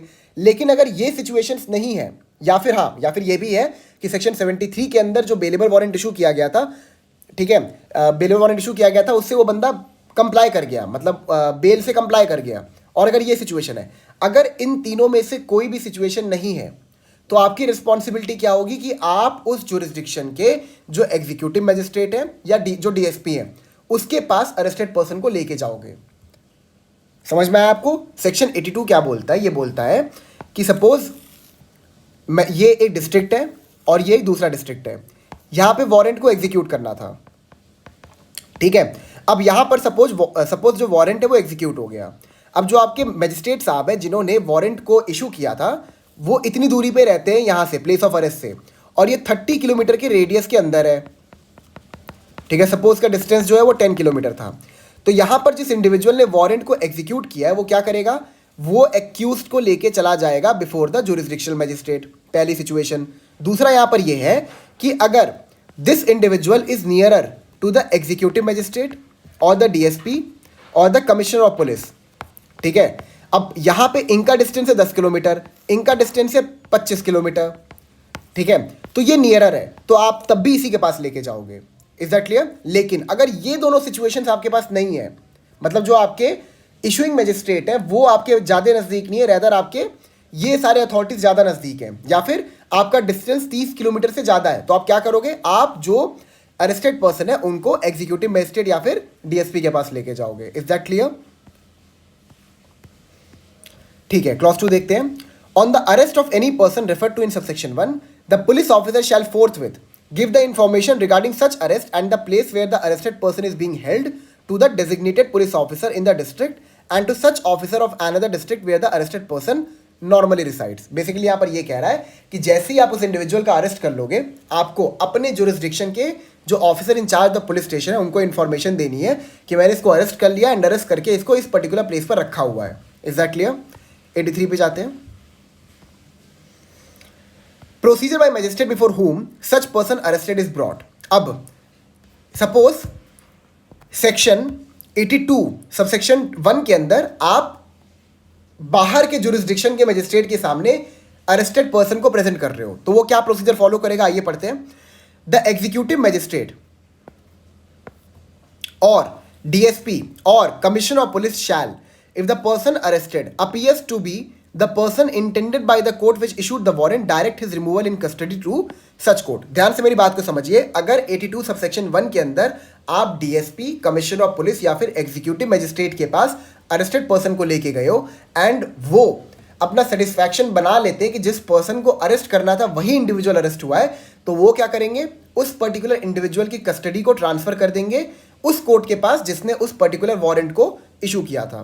प्रोवाइजो पे आते हैं। Provided that if the offence is bailable and such person is ready and willing to give bail bond to the satisfaction of such magistrate, DSP और commissioner or a direction has been endorsed under section 73 on the warrant and such person is ready and willing to give the security required by such direction, the magistrate, DSP or commissioner shall take such bail bond or security as the case may be and forward the bond to the court which issued the warrant। अब मेरी बात को बहुत ध्यान समझिएगा। Section 83 का जो proviso है, क्या हम ये कह सकते हैं कि सेक्शन 83 का जो प्रोवाइजो है it is an exception to section 187? एक बताता हूं आपको कैसे ये इसका एक्सेप्शन है, ठीक है। देखिए 83 का प्रोवाइजो ये कहता है कि जिस पर्सन को अरेस्ट किया गया था, सपोज उसने बेलेबल ऑफेंस किया था, ठीक है, तो जो डीएसपी है, जो कमिश्नर ऑफ पुलिस है या फिर जो एग्जीक्यूटिव मजिस्ट्रेट है, क्योंकि उसने एक बेलेबल ऑफेंस कमिट किया था तो उसको बेल पे रिलीज कर सकते हैं, ठीक है। अब मेरी बात को ध्यान समझिए। इफ यू रिमेंबर सेक्शन 187 की डिस्कशन, तो वहां पर मैंने आपको क्लियरली एक चीज बताया था कि अगर 24 घंटे के टाइम पीरियड के बाद, 24 घंटे का जो टाइम फ्रेम है उसमें अगर आप इन्वेस्टिगेशन कंप्लीट नहीं कर पाते हो, ठीक है, तो आपका क्या रिस्पॉन्सिबिलिटी है 187 के अंदर कि आप नियरेस्ट मजिस्ट्रेट के सामने एक्यूज्ड को प्रेजेंट करें ताकि वो उसकी कस्टडी को इंक्रीज कर सके। लेकिन हमने ये भी पढ़ा था 187 के अंदर कि अगर उस नियरेस्ट मजिस्ट्रेट को लगता है कि यहां पर अब इसको और ज्यादा डिटेन करके रखने की आवश्यकता नहीं है, मतलब उसको बेल पर रिलीज करने की आवश्यकता है, तो वो क्या करेंगे, उसको जुरिस्डिक्शनल मजिस्ट्रेट के पास फॉरवर्ड कर देंगे। तो 187 के अंदर हमने एक रूल ये पढ़ा था कि सिर्फ और सिर्फ जुरिस्डिक्शनल मजिस्ट्रेट ही बेल ग्रांट कर सकते हैं, but section 83 proviso is an exception to this rule. अगर ऊपर के प्रोसीजर को हम फॉलो करते हैं, क्या प्रोसीजर, कि वारंट को एग्जीक्यूट करना है आउटसाइड जुरिस्डिक्शन, ठीक है, और आउटसाइड जुरिस्डिक्शन जो वारंट है वो या तो कोई पुलिस ऑफिसर एग्जीक्यूट कर रहा है, ठीक है, या फिर वो कोई अथॉरिटी एग्जीक्यूट कर रहा है जिनका नाम हमने ऊपर पढ़ा था।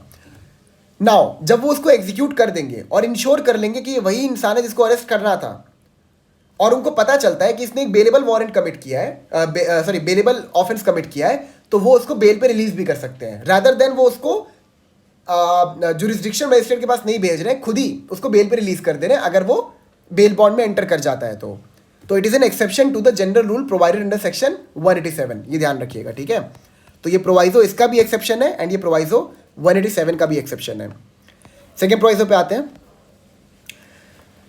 Provided further that if the offence is a non-bailable one, it shall be lawful for the CJM or the session judge of the district in which the arrest is made, on consideration of the information in the documents referred to in subsection 2 of section 80, to release such person on bail। अब ये भी देखिए, यहाँ तो खाली हमने bailable offence के बारे में पढ़ा था, अब यहाँ पे नॉन बेलेबल के बारे में बता रहा है कि भैया अगर उस इंडिविजुअल ने जिसको आपने अरेस्ट किया है उसने नॉन बेलेबल ऑफेंस कमिट किया है तो उसको भी रिलीज किया जा सकता है by the outside local jurisdiction magistrate, judicial magistrate. But किसके द्वारा रिलीज किया जाएगा, ईदर बाय द सीजीएम और बाय द सेशन जज। तो ये भी मेरी बात को ध्यान समझिएगा, ठीक है। अगर आपको जुरिस्डिक्शन के बाहर में अरेस्ट किया गया तब भी आपको बेल पे रिलीज कर सकते हैं, प्रोवाइडेड कि वो बेल जो है वो या तो सीजीएम के द्वारा ग्रांट की गई है या तो सेशन जज के द्वारा।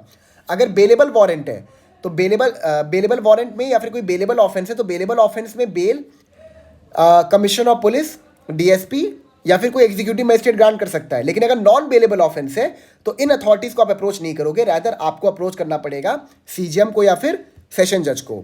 Is that clear? Clause 2, nothing in this section shall be deemed to prevent a police officer from taking security under section 73। ये छोड़ दिए, नॉट इंपॉर्टेंट। बट देखिए मैंने आपको सेक्शन 80 के अंदर बताया था ना अभी कि यहां पर सिर्फ वारंट ही नहीं, साथ ही साथ और भी डॉक्यूमेंट्स जो कोर्ट के पास है वो उसको फॉरवर्ड करेंगे जुरिस्डिक्शन के बाहर में। क्यों हम बाहर जुरिस्डिक्शन में फॉरवर्ड करवा रहे हैं? ताकि वो जब उसका अरेस्ट कर ले तो अरेस्ट करने के बाद वो अपना ओपिनियन फॉर्म कर सके कि इसको रिलीज करना है कि नहीं करना है ऑन बेल। और मैं आपको बता रहा हूं सिर्फ बेलेबल ऑफेंस नहीं, इवन नॉन बेलेबल ऑफेंस में भी जुरिस्डिक्शन के बाहर में जो अरेस्टेड पर्सन है उसको बेल पे रिलीज किया सकता है। अगर बेलेबल ऑफेंस है तो कमिश्नर ऑफ पुलिस, डीएसपी या फिर एग्जीक्यूटिव मजिस्ट्रेट उसको बेल पे रिलीज कर सकते हैं। अगर नॉन बेलेबल ऑफेंस है तो सीजीएम या फिर सेशन जज आउटसाइड लोकल जुरिस्डिक्शन में जहां पे उसका अरेस्ट हुआ है, वहां के सेशन जज, वहां के सीजीएम उसको रिलीज कर सकते हैं। Is that clear? ये सारे पॉइंट्स आप याद रखिएगा, एग्जाम के लिए बहुत इंपॉर्टेंट है, ठीक है। नेक्स्ट, प्रोक्लेमेशन एंड अटैचमेंट, ठीक है। प्रोक्लेमेशन फॉर पर्सन एब्सकॉन्डिंग, अब ये बहुत इंपॉर्टेंट प्रोविजन है, मैं आपको बता रहा हूँ। 84 एंड 85 बहुत इंपॉर्टेंट प्रोविजन है आपके प्रीलिम्स के एग्जामिनेशन के लिए एंड ऑल्सो मेंस के लिए भी, ठीक है। Proclamation for person absconding, if any court has reason to believe whether after taking evidence और not that any person against whom a warrant has been issued by it has absconded or is concealing himself so that such warrant cannot be executed, such court may publish a written proclamation requiring him to appear at a specified place and at a specified time not less than 30 days from the date of publishing such proclamation। अब मेरी बात को ध्यान समझिए।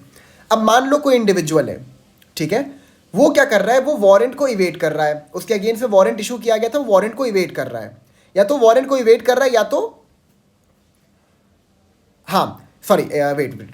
उसके against में warrant को issue किया गया। अब या तो वो इंडिविजुअल खुद को एब्सकॉन्ड कर रहा है या तो वो खुद को कंसील कर रहा है। एब्सकॉन्ड का मतलब होता है कि या तो वो जुरिस्डिक्शन से बाहर भाग गया है, और कंसील का मतलब यहां पर ये है कि वो जुरिस्डिक्शन के अंदर ही है लेकिन कहीं छुप के बैठा हुआ है, ठीक है। तो यहां पे ये जो पर्सन एब्सकॉन्ड कर रहा है या फिर ये जो पर्सन खुद को कंसील कर रहा है, इसका पर्पस क्या है? इसका पर्पस ये है कि मैं वारंट को एग्जीक्यूट ना होने दूं। तो अगर ऐसा कोई भी सिचुएशन खड़ा होता है जहां पे एक इंडिविजुअल वारंट को एग्जीक्यूट नहीं होने दे रहा है, इधर बाय एब्सकॉन्डिंग और इधर बाय कंसीलिंग हिमसेल्फ, तो वहां पर कोर्ट जो है उस पर्टिकुलर इंडिविजुअल के अगेंस्ट में प्रोक्लेमेशन इशू कर सकता है, ठीक है। अब मेरी बात को ध्यान समझिए, प्रोक्लेमेशन एंड प्रोक्लेम्ड ऑफेंडर दोनों में डिफरेंस है। एक प्रोसेस हम फॉलो करते हैं। पहले हम क्या करते हैं, सबसे पहले हम लोग समन्स इशू करते हैं, ठीक है। फिर हम लोग बेलेबल वारंट इशू करते हैं, फिर हम लोग नॉन बेलेबल वारंट इशू करते हैं, फिर हम लोग प्रोक्लेमेशन करते हैं। एंड देन अगर प्रोक्लेमेशन से भी हमें नॉन कंप्लायंस मिलता है तो उसके बाद हम उस इंडिविजुअल को प्रोक्लेम्ड ऑफेंडर डिक्लेयर कर देते हैं। लेकिन यहां पे एक चीज ध्यान रहे कि प्रोक्लेम्ड ऑफेंडर हर एक सिचुएशन में डिक्लेयर नहीं किया जा सकता। सिर्फ कुछ सर्टेन ऑफेंसेस है, कुछ सर्टेन कैटेगरी ऑफ ऑफेंसेस है, वहां पर ही हम किसी इंडिविजुअल को प्रोक्लेम्ड ऑफेंडर डिक्लेयर कर सकते हैं। Is that clear? बट ये 4 प्रोसीजर हर एक पर्टिकुलर ऑफेंस में फॉलो किया जाएगा, चाहे वो समन्स केस हो, वारंट केस हो, कोई भी केस हो, सब में ये फॉलो किया जाएगा। लेकिन प्रोक्लेम्ड ऑफेंडर हम सिर्फ कुछ ही सिचुएशन में किसी इंडिविजुअल को डिक्लेयर करेंगे। दोनों का भी पढ़ेंगे। तो 84 क्या कहता है, if any court has reason to believe, मतलब कोर्ट की ये सेटिस्फैक्शन बन चुकी है। रीजन टू बिलीव का मतलब क्या है कि उनकी सेटिस्फैक्शन बन चुकी है, वेदर आफ्टर टेकिंग एविडेंस और नॉट, चाहे अभी ट्रायल शुरू हुआ है कि नहीं हुआ है, doesn't matter, that any person against whom a warrant has been issued by it has absconded or is concealing himself, ठीक है। चाहे ट्रायल शुरू हो गया हो, चाहे ट्रायल शुरू नहीं हुआ है, कोर्ट के पास ये रीजन टू बिलीव है कि जिस इंडिविजुअल के अगेंस्ट में वारंट इशू किया गया था वो या तो एब्सकॉन्ड कर गया है या तो खुद को कंसील कर रहा है, ठीक है। अब उसका पर्पस क्या एब्सकॉन्ड करने का या कंसील करने का, कि वारंट सर्व ना हो पाए उसके ऊपर। तो यहां पर आगे क्या होगा, कोर्ट यहां पे क्या करेगी, कोर्ट यहां पे एक रिटन प्रोक्लेमेशन को पब्लिश कर देगी, ठीक है। और उस रिटन प्रोक्लेमेशन में क्या लिखा रहेगा कि जो कोर्ट है वो चाहती है कि तुम कोर्ट में अपीयर हो इस स्पेसिफाइड डेट पर। अब यहां पर क्या लिखा हुआ है, यहां पे लिखा हुआ है कि आपको ये इंश्योर करना है कि आप उस प्रोक्लेमेशन में ये भी लिखो कि इस प्रोक्लेमेशन से आपको कंप्लाई करना है within 30 days. Is that clear? Clause 2 पे आते हैं। The proclamation shall be published as follows. अब प्रोक्लेमेशन को आप कैसे पब्लिश करोगे, it shall be publicly read in some conspicuous place of the town or village in which such person ordinarily resides. जहां पे भी उस इंडिविजुअल को जिसको अरेस्ट करना है, जहां पे भी वो इंडिविजुअल ऑर्डिनरली रिसाइड करता है, उस टाउन में उस प्रोक्लेमेशन के कॉपी को आपको स्टिक कर देना है किसी ऐसी जगह पे जो कि कंस्पिक्यूअस हो, मतलब कि उस गांव के लोगों को, उस टाउन या विलेज के लोगों को इजिली विजिबल हो। B, it shall be affixed to some conspicuous part of the house or homestead in which such person ordinarily resides or to some conspicuous place of such town or village. अब देखिए यहां पर है place ordinarily resides, यहां पर है उसका घर, ठीक है। अब देखो एक इंसान ऑर्डिनरली किसी और जुरिस्डिक्शन में भी रिसाइड कर सकता है और जो उसका होम टाउन है वो कहीं और पे रह सकता है, ये आप ध्यान रखिएगा, ठीक है। ये जरूरी नहीं है कि उसका होम टाउन और जहां पे ऑर्डिनरली रिसाइड करता है वो दोनों सेम हो। तो क्लॉज बी क्या कहता है, ये कहता है इसमें कि फिर पहले तो आपको क्या करना है, जहां पे वो लाइक उसका होम टाउन है वहां पे आपको चिपकाना है। देन क्लॉज बी ये कहता है कि जहां पे वो रहता है उसके घर के बाहर किसी भी कंस्पिक्यूअस पार्ट पे आपको वो चिपका देना है, ताकि उसको पता चल जाए कि उसके अगेंस्ट में एक प्रोक्लेमेशन इशू हुआ है जिससे उसको 30 दिन के अंदर कंप्लाई करना है। C, a copy thereof shall be affixed to some conspicuous part of the court house. अगर आप कभी कोर्ट गए होंगे ना, तो जहाँ पे आपका आइटम लिस्ट लगता है जिसमें आइटम नंबर लिखे रहते हैं, वहाँ पे आप जाओगे देखोगे ना, तो आपको प्रोक्लेमेशन की कोई ना कोई कॉपी दिखी जाएगी। कभी कोर्ट जाइएगा, किसी भी कोर्ट रूम के बाहर जाइएगा जहाँ पे आइटम नंबर लिखे रहते हैं, वहाँ पे आपको ना एक प्रोक्लेमेशन की कॉपी दिख जाएगी कि इस इंडिविजुअल के अगेंस्ट में सेक्शन 84 के अंदर प्रोक्लेमेशन इशू किया गया है। ठीक है, तो कोर्ट हाउस के बाहर भी प्रोक्लेमेशन कॉपी को चिपकाए थे। इसका मतलब ये नहीं है कि कोर्ट की बिल्डिंग के बाहर चिपकाएंगे, बेसिकली जो कोर्ट रूम है ना उसके बाहर चिपका देते हैं। ठीक है, clause 2, okay, clause 2, the court may also, if it thinks fit, direct a copy of the proclamation to be published in a daily newspaper circulating in the place in which such person ordinarily resides। तो जहां पर भी ये individual ordinarily reside करता है वहां पर court क्या करेगा, वहां पे अगर चाहे तो न्यूज़पेपर में भी प्रोक्लेमेशन को छपवा सकता है। Is that clear? थर्ड पे आते हैं। A statement in writing by the court issuing the proclamation to the effect that the proclamation was duly published on a specified day in the manner specified in clause 1 of subsection 2 shall be conclusive evidence that the requirement of this section have been complied with and that the proclamation was published on such day। जो court का एक written order होगा इस regarding कि proclamation जो है उसको duly effective कर दिया गया है, मतलब उसको इशू कर दिया गया है कंस्पिक्यूअस पार्ट पे चिपका के, कोर्ट के बाहर चिपका के, ठीक है, ये सारी चीज़ें करके।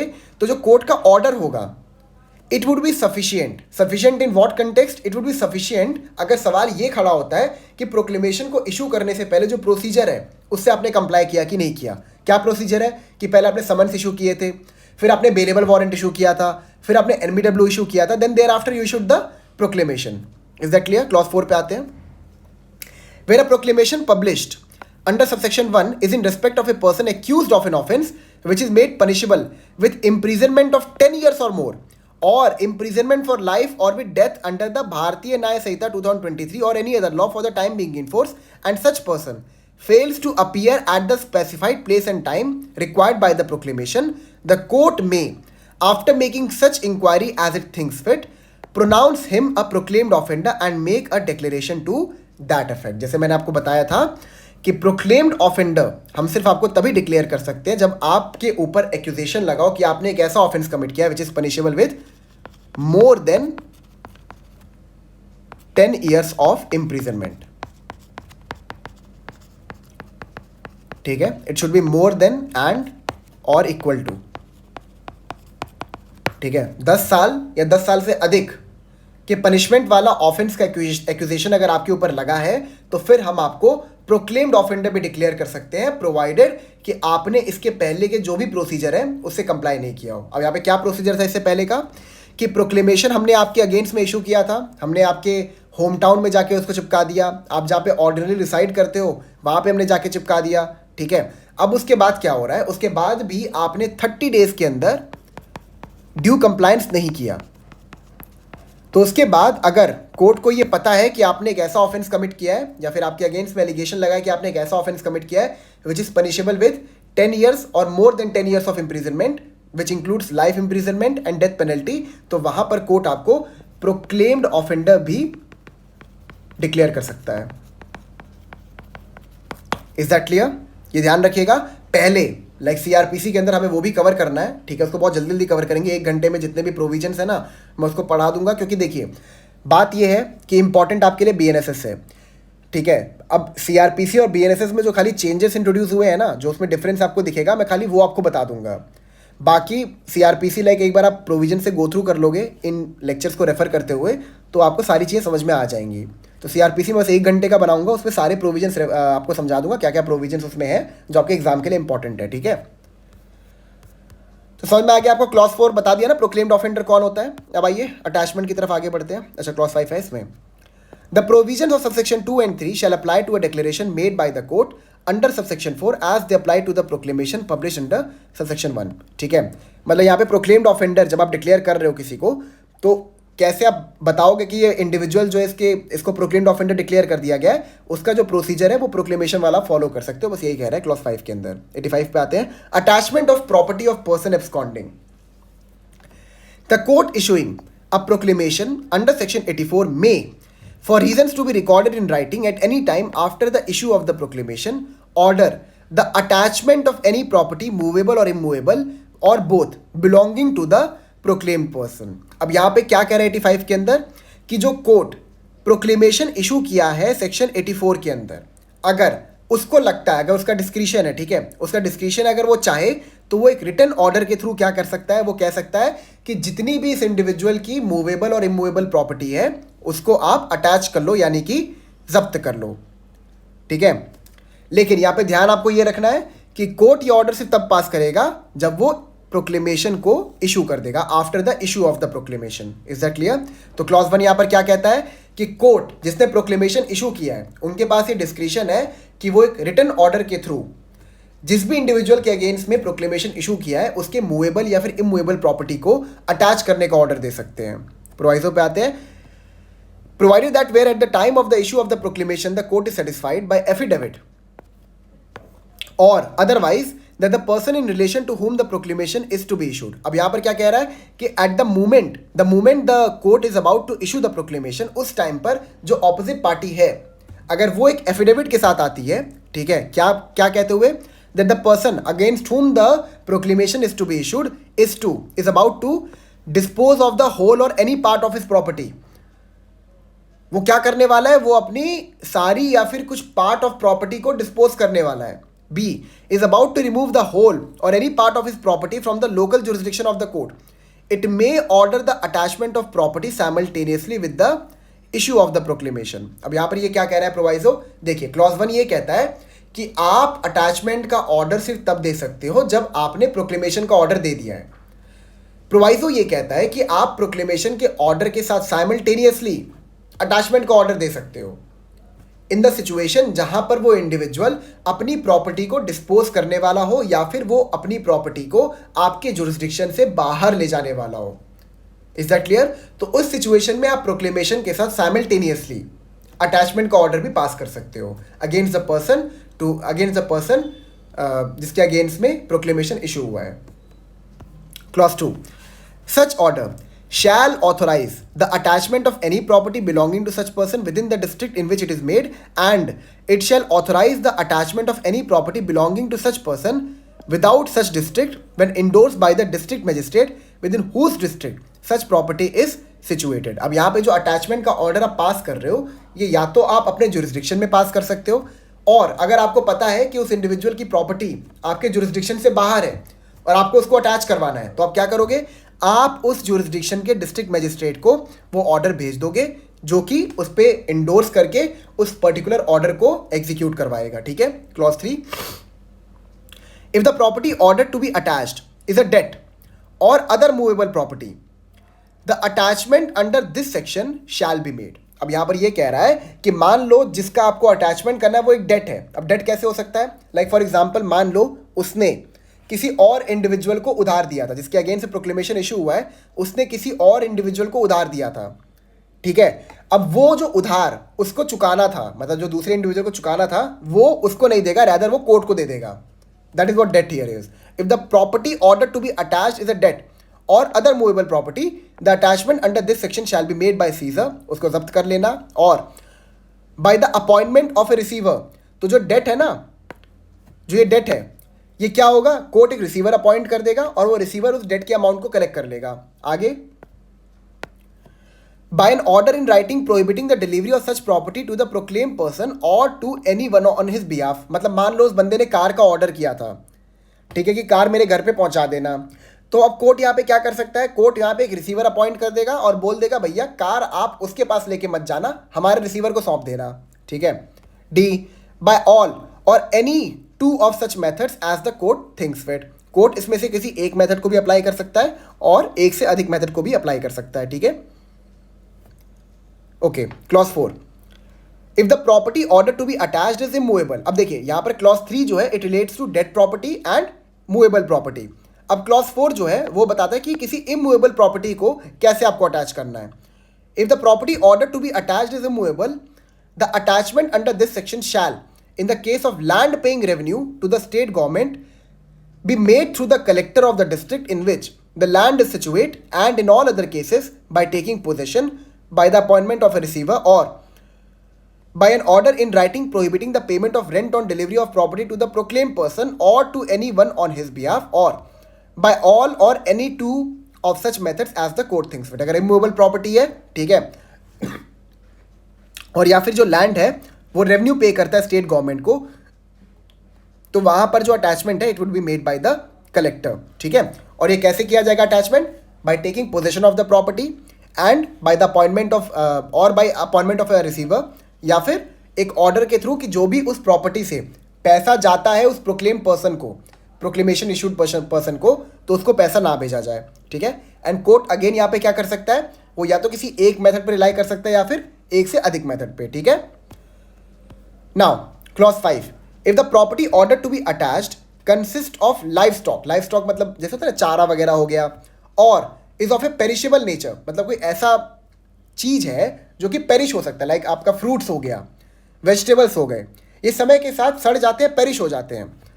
द कोर्ट में, if it thinks it expedient, order immediate sale thereof, and in such case the proceeds of the sale shall abide the order of the court. तो कोर्ट लाइव स्टॉक या फिर perishable nature of goods के case में क्या करेगा, तुरंत ही order करेगा कि इनका सेल कर दो, इनको बेच दो, और बेचने के बाद जो भी आमदनी उससे निकल के आ रही है वो कोर्ट के ऑर्डर पर डिपेंड करेगा कि उस आमदनी से क्या करना है. Clause 6, the powers, duties and liabilities of a receiver appointed under this section shall be the same as those of a receiver appointed under the Civil Procedure Code 1908. तो जो एक रिसीवर की जो भी पावर्स, ड्यूटीज एंड ऑब्लिगेशंस होंगे वो वही same होंगे जो कि उसको सीपीसी के अंदर बताया गया है, ठीक है. ओके, 86 हम लोग करना है.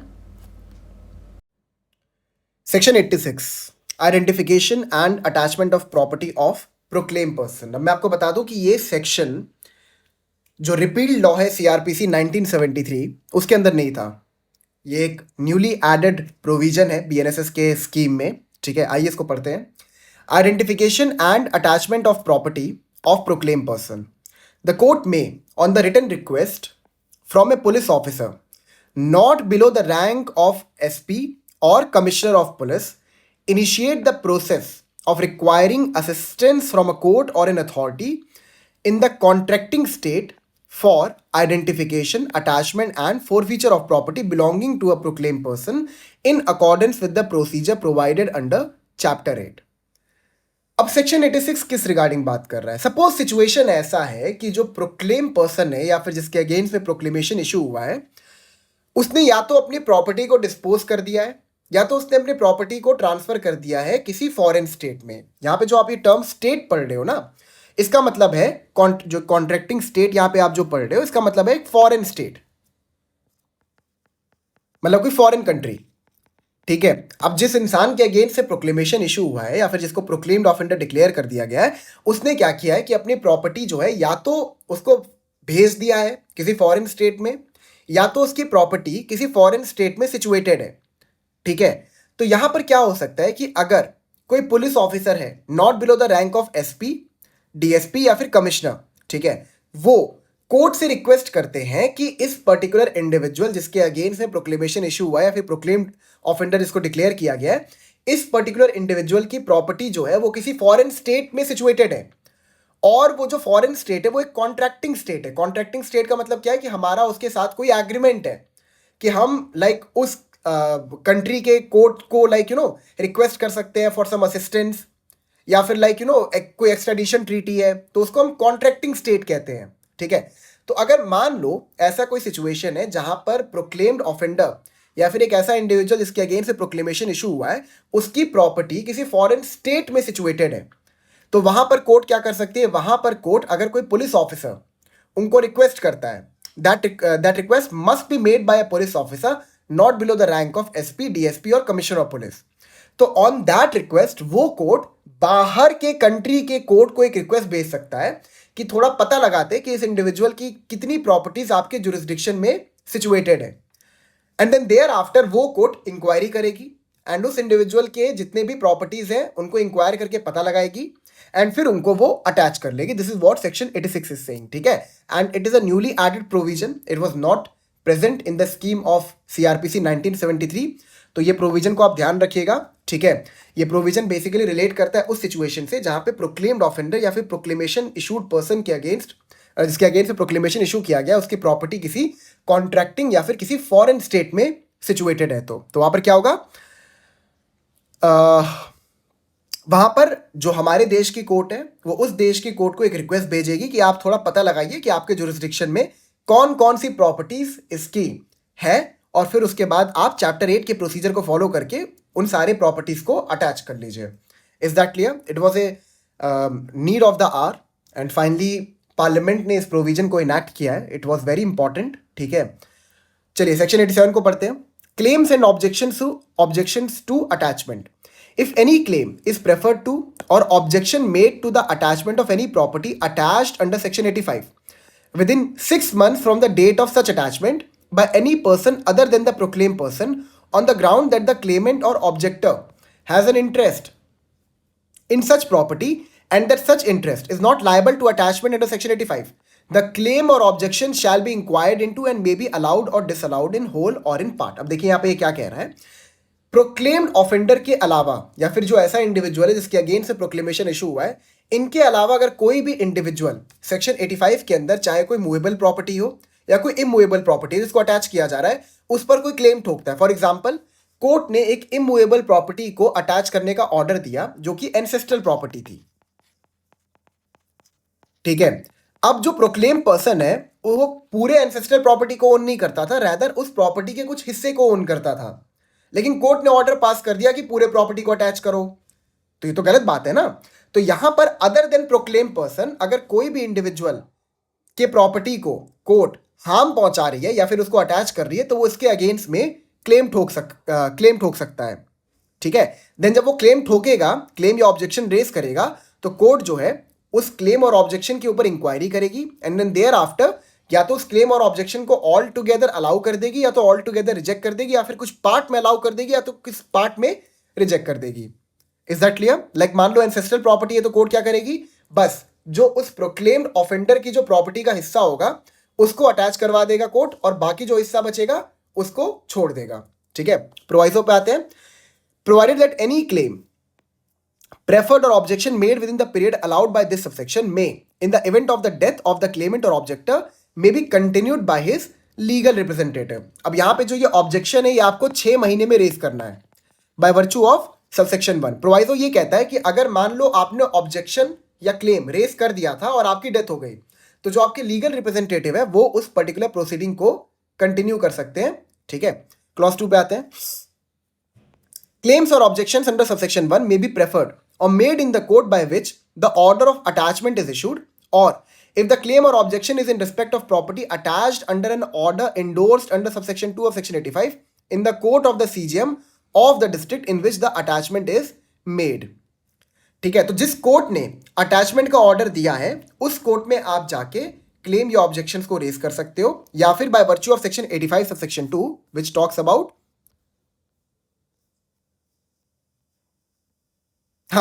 which talks about the attachment made outside the local jurisdiction, जहां पे आपको डिस्ट्रिक्ट मजिस्ट्रेट से इंडोर्समेंट लेना पड़ता है. अगर ऐसा कोई सिचुएशन है तो वहां पर आप जाके जो सीजीएम कोर्ट होगा वहां पर आप क्लेम या ऑब्जेक्शन रेज कर सकते हो. मतलब अगर आपके जुरिस्डिक्शन में हुआ है अटैचमेंट तो आप जिस भी कोर्ट ने अटैचमेंट का ऑर्डर पास किया है उस कोर्ट में जाके क्लेम या ऑब्जेक्शन रेज कर सकते हो. अगर जुरिस्डिक्शन के बाहर हुआ है अटैचमेंट तो उस जुरिस्डिक्शन के सीजीएम कोर्ट में जाके आप ऑब्जेक्शन या क्लेम रेज कर सकते हो. Is that clear? क्लॉज 3 पे आते हैं. Every such claim or objection shall be inquired into by the court in which it is preferred or made, provided that if it is preferred or made in the court of a CGM, he may make it over for disposal to any magistrate subordinate to him. ठीक है. हाँ, तो जिस भी particular court में claim या objection को raise किया गया है वो उसको इंक्वायर कर सकता है. एंड प्रोवाइजो यहाँ पे ये कहता है कि अगर सीजीएम के कोर्ट में क्लेम या ऑब्जेक्शन को रेज किया गया है तो सीजीएम उस पर्टिकुलर मैटर को किसी सबऑर्डिनेट मजिस्ट्रेट को भी ट्रांसफर कर सकता है. Is that clear? क्लॉज 4 पे आते हैं.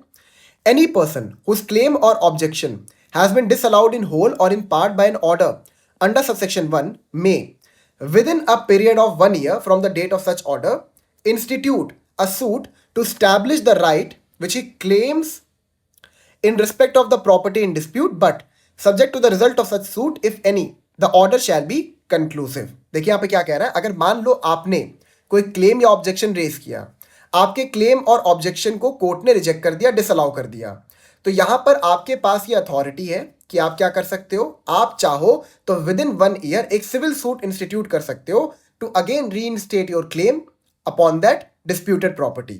ठीक है, और जब तक ये आपका सूट प्रोसीडिंग चलेगा, जब तक आपका सिविल प्रोसीडिंग चलेगा रिगार्डिंग दैट प्रॉपर्टी, तब तक जो कोर्ट का ऑर्डर था जिसने आपके राइट को डिसअलाउ कर दिया था वो कंक्लूसिव रहेगा.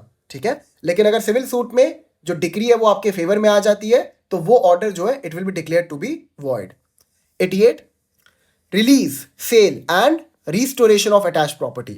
If the proclaimed person appears within the time specified in the proclamation, the court shall make an order releasing the property from the attachment. ठीक है, अगर प्रोक्लेमेशन में आपको 30 दिन दिया गया था, उस बीच में आप कोर्ट में अपीयर हो गए और आपकी प्रॉपर्टी को अटैच किया गया तो आपकी प्रॉपर्टी को रिलीज कर दिया जाएगा. That is mandatory. ठीक है, अगर आप प्रोक्लेमेशन के कंडीशन से कंप्लाई कर लिए तो आपका जो भी प्रॉपर्टी अटैच किया गया था उसको रिलीज कर दिया जाएगा. Clause 2. If the proclaimed person does not appear within the time specified in the proclamation, the property under the attachment shall be at the disposal of the state government. But it shall not be sold until the expiration of 6 months from the date of the attachment and until any claim preferred or objection made under section 87 has been disposed of under that section, unless it is subject to speedy and natural decay or the court considers that the sale would be for the benefit of the owner, in either of which cases the court may cause it to be sold whenever it thinks fit. देखिए यहाँ पे clause 2 क्या कहता है कि यहाँ पर जो ये अटैच प्रॉपर्टी है, ठीक है, इसको डिस्पोज ऑफ कौन करेगा, इसको डिस्पोज ऑफ स्टेट गवर्नमेंट करेगी. ठीक है, बट इसको कब तक आपको डिस्पोज ऑफ नहीं करना है, 6 महीने तक. 6 महीना हमने क्यों बोला है, क्योंकि 6 महीने के बीच में कोई भी इंडिविजुअल उस प्रॉपर्टी के ऊपर कोई क्लेम या ऑब्जेक्शन रेज कर सकता है. लेकिन अगर मान लो वो पर्टिकुलर जो प्रॉपर्टी आपने अटैच किया है वो मूवेबल है एंड अलॉन्ग विद दैट वो पेरिशेबल नेचर का है, लाइक टाइम के साथ वो खराब हो सकता है, तो court in the interest of the owner उसको सेल कर सकता है. ठीक है, एंड सेल करने के बाद ऑब्वियसली जो प्रोसीड आएगा, अगर लाइबल है वो इंडिविजुअल प्रोसीड्स रिसीव करने के लिए, तो कोर्ट उसको वो पर्टिकुलर प्रोसीड्स भी फॉरवर्ड कर देगा. ठीक है, क्लॉज 3 पे आते हैं. If with in 2 years from the date of the attachment, any person whose property is or has been at the disposal of the state government under subsection 2 appears voluntarily or is apprehended and brought before the court by whose order the property was attached, or the court to which such court is subordinate, and proves to the satisfaction of such court that he did not abscond or conceal himself for the purpose of avoiding execution of the warrant. देखिए आप ये कह रहा है कि अगर 2 साल के अंदर अटैचमेंट के जो पर्सन था वो या तो अरेस्ट हो जाता है, एप्रीहेंड का मतलब क्या है, अरेस्ट हो जाना, या तो वॉलंटरली कोर्ट के सामने सरेंडर कर देता है और कोर्ट को वो सेटिस्फाई कर देता है कि भाई मैं अपने आप को कंसील नहीं कर रहा था, मुझे कभी पता ही नहीं चला कि मेरे अगेंस्ट में summon, bailable warrant, non bailable warrant, proclamation या प्रोक्लेम्ड ऑफेंडर का डिक्लेरेशन हुआ है. ठीक है, अगर कोर्ट को सेटिस्फाई करते तो क्या होगा, and that he did not and that he had not such notice of the proclamation as to enable him to attend within the time specified therein such property, or if the same has been sold, the net proceeds of the sale, or if property only thereof has been sold, the net proceeds of the sale and the residue of the property shall, after satisfying therefrom all costs incurred in consequence of the attachment, be delivered to him. तो अगर 2 साल के अंदर वो individual appear हो जाता है court के सामने या फिर उसको एप्रीहेंड कर लिया जाता है और वो कोर्ट को सेटिस्फाई करता है कि भाई मेरे को नहीं आइडिया था कि मेरे अगेंस्ट से प्रोक्लेमेशन इशू किया गया है, तो वहां पर कोर्ट क्या करेगी, कोर्ट जितना भी प्रॉफिट उस पर्टिकुलर प्रोसीड उस पर्टिकुलर सेल से आया था वो उसको दे देगी. अगर बेच दिया गया है तो, अगर नहीं बेचा गया है तो प्रॉपर्टी चुपचाप उसको लौटा दी जाएगी. ठीक है, बस यही है, इसमें और कुछ नहीं है. 89 पे आते हैं. अपील, लेकिन याद रखना ये 2 साल का टाइम पीरियड बहुत इंपॉर्टेंट है. ये 2 साल का हो गया, वो 6 महीने का हो गया क्लेम एंड ऑब्जेक्शन के लिए. प्रोक्लेमेशन का कंप्लायंस कितने दिन में होना चाहिए, 30 डेज के अंदर. ये सारे के सारे टाइम पीरियड्स आपको याद होने चाहिए. ठीक है. 89. Appeal from order rejecting application for restoration of attached property. Any person referred to in subsection 3 of section 88 who is aggrieved by any refusal to deliver property or the proceeds of the sale thereof may appeal to the court to which appeals ordinarily lie from the sentences of the first mention court. अगर मान लो बंदा appear हो जाता है, कहता है court को कि मैं कंसील नहीं कर रहा था, मैं एब्सकॉन्ड नहीं किया था, मुझे नहीं पता था कि प्रोक्लेमेशन मेरे अगेंस्ट में इशू हुआ है. ठीक है, और तब भी कोर्ट उसकी बात से सेटिस्फाई नहीं होती है तो वो उस ऑर्डर के अगेंस्ट में अपील कर सकता है. ठीक है, और अपील किसको जाएगा, ऑर्डिनरली उसी कोर्ट को जाएगा जिस कोर्ट को ऑर्डिनरली अपील उस कोर्ट से जाता है. 90 पे आते हैं. Now, this is D. Other rules regarding processes. Issue of warrant in lieu of or in addition to summons.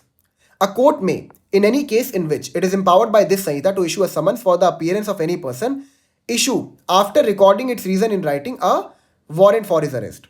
यहाँ पे क्या कह रहा है, एक कोर्ट जो कि empowered है समन्स इशू करने के लिए, वो समन्स के बजाय क्या कर सकता है, डायरेक्ट वारंट भी इशू कर सकता है. ठीक है.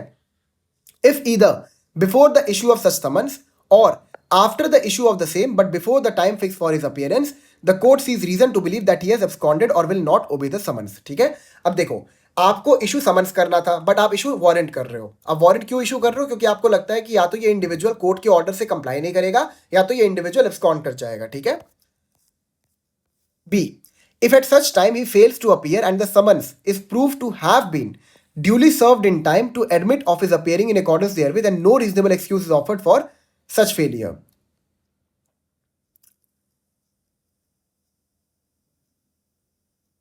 ठीक है. एक बार देख लेते हैं इसको दोबारा क्या कह रहा है ये.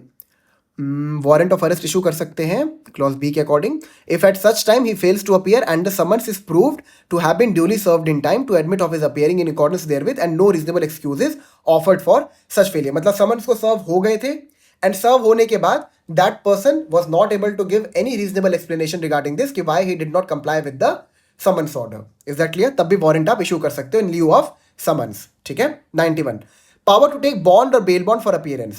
When any person for whose appearance or arrest the officer presiding in any court is empowered to issue a summons or warrant is present in such court, such officer may require such person to execute a bond or bail bond for his appearance in such court or any other court to which the case may be transferred for trial. 91 ये बोलता है कि अगर मान लो किसी individual के against में आपको समन या वारंट इशू करना है और वो इंडिविजुअल उस टाइम पे कोर्ट में ही प्रेजेंट है, तो आप उसी टाइम पे उस पर्टिकुलर इंडिविजुअल को बॉन्ड या बेल बॉन्ड में एंटर करवा लोगे for his appearance in such court और एनी अदर कोर्ट जहां पे कि केस को ट्रांसफर किया जाएगा. 92.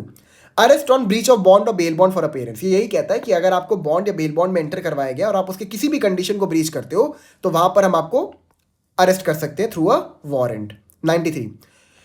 Provisions of this chapter generally applicable to summons and warrants of arrest. The provision contained in this chapter relating to summons and warrant and their issue, service and execution shall so far as may be apply to every summons and every warrant of arrest issued under this संहिता. मतलब ये particular chapter जो है regarding summons and warrant ये हर जगह पे apply होगा. जो procedures में दिया गया है वो हर जगह पे अप्लाई होगा जहां पे भी समन्स या वारंट को इशू किया जा रहा है. ठीक है. और इसमें कुछ समझने के लिए नहीं है. So we are done with chapter 6 from section 63 to 93. अब उसके बाद हमें क्या करना है, सेक्शन 125 के बाद जो भी प्रोविजन है उनको और सेक्शन 144 लाइक मेंटेनेंस वाला प्रोविजन हमको करना है. तो ये मैं एक ही लेक्चर में कंप्लीट कर दूंगा ये दोनों पार्ट. ठीक है. बिकॉज इसमें भी कुछ ज़्यादा समझने के लिए नहीं है, बस रीडिंग वाला ही पार्ट है. जो सबसे मुश्किल पार्ट था वो इन्वेस्टिगेशन था. एंड आई होप आपकी प्रिपरेशन अच्छी चल रही होगी. इन्वेस्टिगेशन वाले पार्ट को जितना ज़्यादा डिटेल में आप कवर कर सकते हैं उतना डिटेल में कवर करिएगा. Don't be dependent on me only. ठीक है. मैं चीज़ें पढ़ा रहा हूँ बहुत अच्छी बात है, लेकिन अपने तरीके से भी आप प्रोविजंस को रीड करते रहो. ठीक है. जो प्रीलिम्स होता है मैं आपको फिर से बता दे रहा हूँ, उसके लिए आपको किसी भी मटेरियल को रेफर करने की आवश्यकता नहीं है. प्रीलिम्स में सारे के सारे सवाल जो आपके बनते हैं वो सिर्फ और सिर्फ बैरेट से बनते हैं. कुछ केस लॉस पूछ देंगे, लेकिन अगर केस लॉ पूछेंगे भी तो बहुत लैंडमार्क केस लॉस होते हैं. ऐसे नहीं कि कोई भी ऐरा गैरा केस लॉ उठा के पूछ दे रहे हैं. ठीक है. तो लाइक उतना सफिशिएंट नॉलेज आपको होता ही है. अगर आप केस लॉस नहीं भी जानते हैं, आपको खाली सेक्शंस पे अच्छी कमांड है और लैंग्वेज पे अच्छी कमांड है, इंग्लिश और हिंदी पे, that would be sufficient for you to score the number which is important for you to qualify for mains examination. ठीक है. तो I hope I did justice with this part. आपको सब कुछ समझ में आ गया होगा. कोई डाउट होगा तो प्लीज़ कमेंट सेक्शन में मेंशन कर दीजिएगा. मैं उस डाउट को क्लियर कर दूंगा, या तो कमेंट में कर दूंगा या तो नेक्स्ट लेक्चर में कर दूंगा. तो चलिए मिलते हैं फिर नेक्स्ट लेक्चर में. Thank you so much. And मेरा अप्रोच ये है कि इस महीने के एंड तक मैं आपका BSA कंप्लीट करा दूँ. Even though it would be very hard for me to complete BSA by the end of this month because it's taken a lot of time to make the lecture, but still I'll try my best to complete BSA by the end of this month or probably by 5th or 10th of August. ठीक है.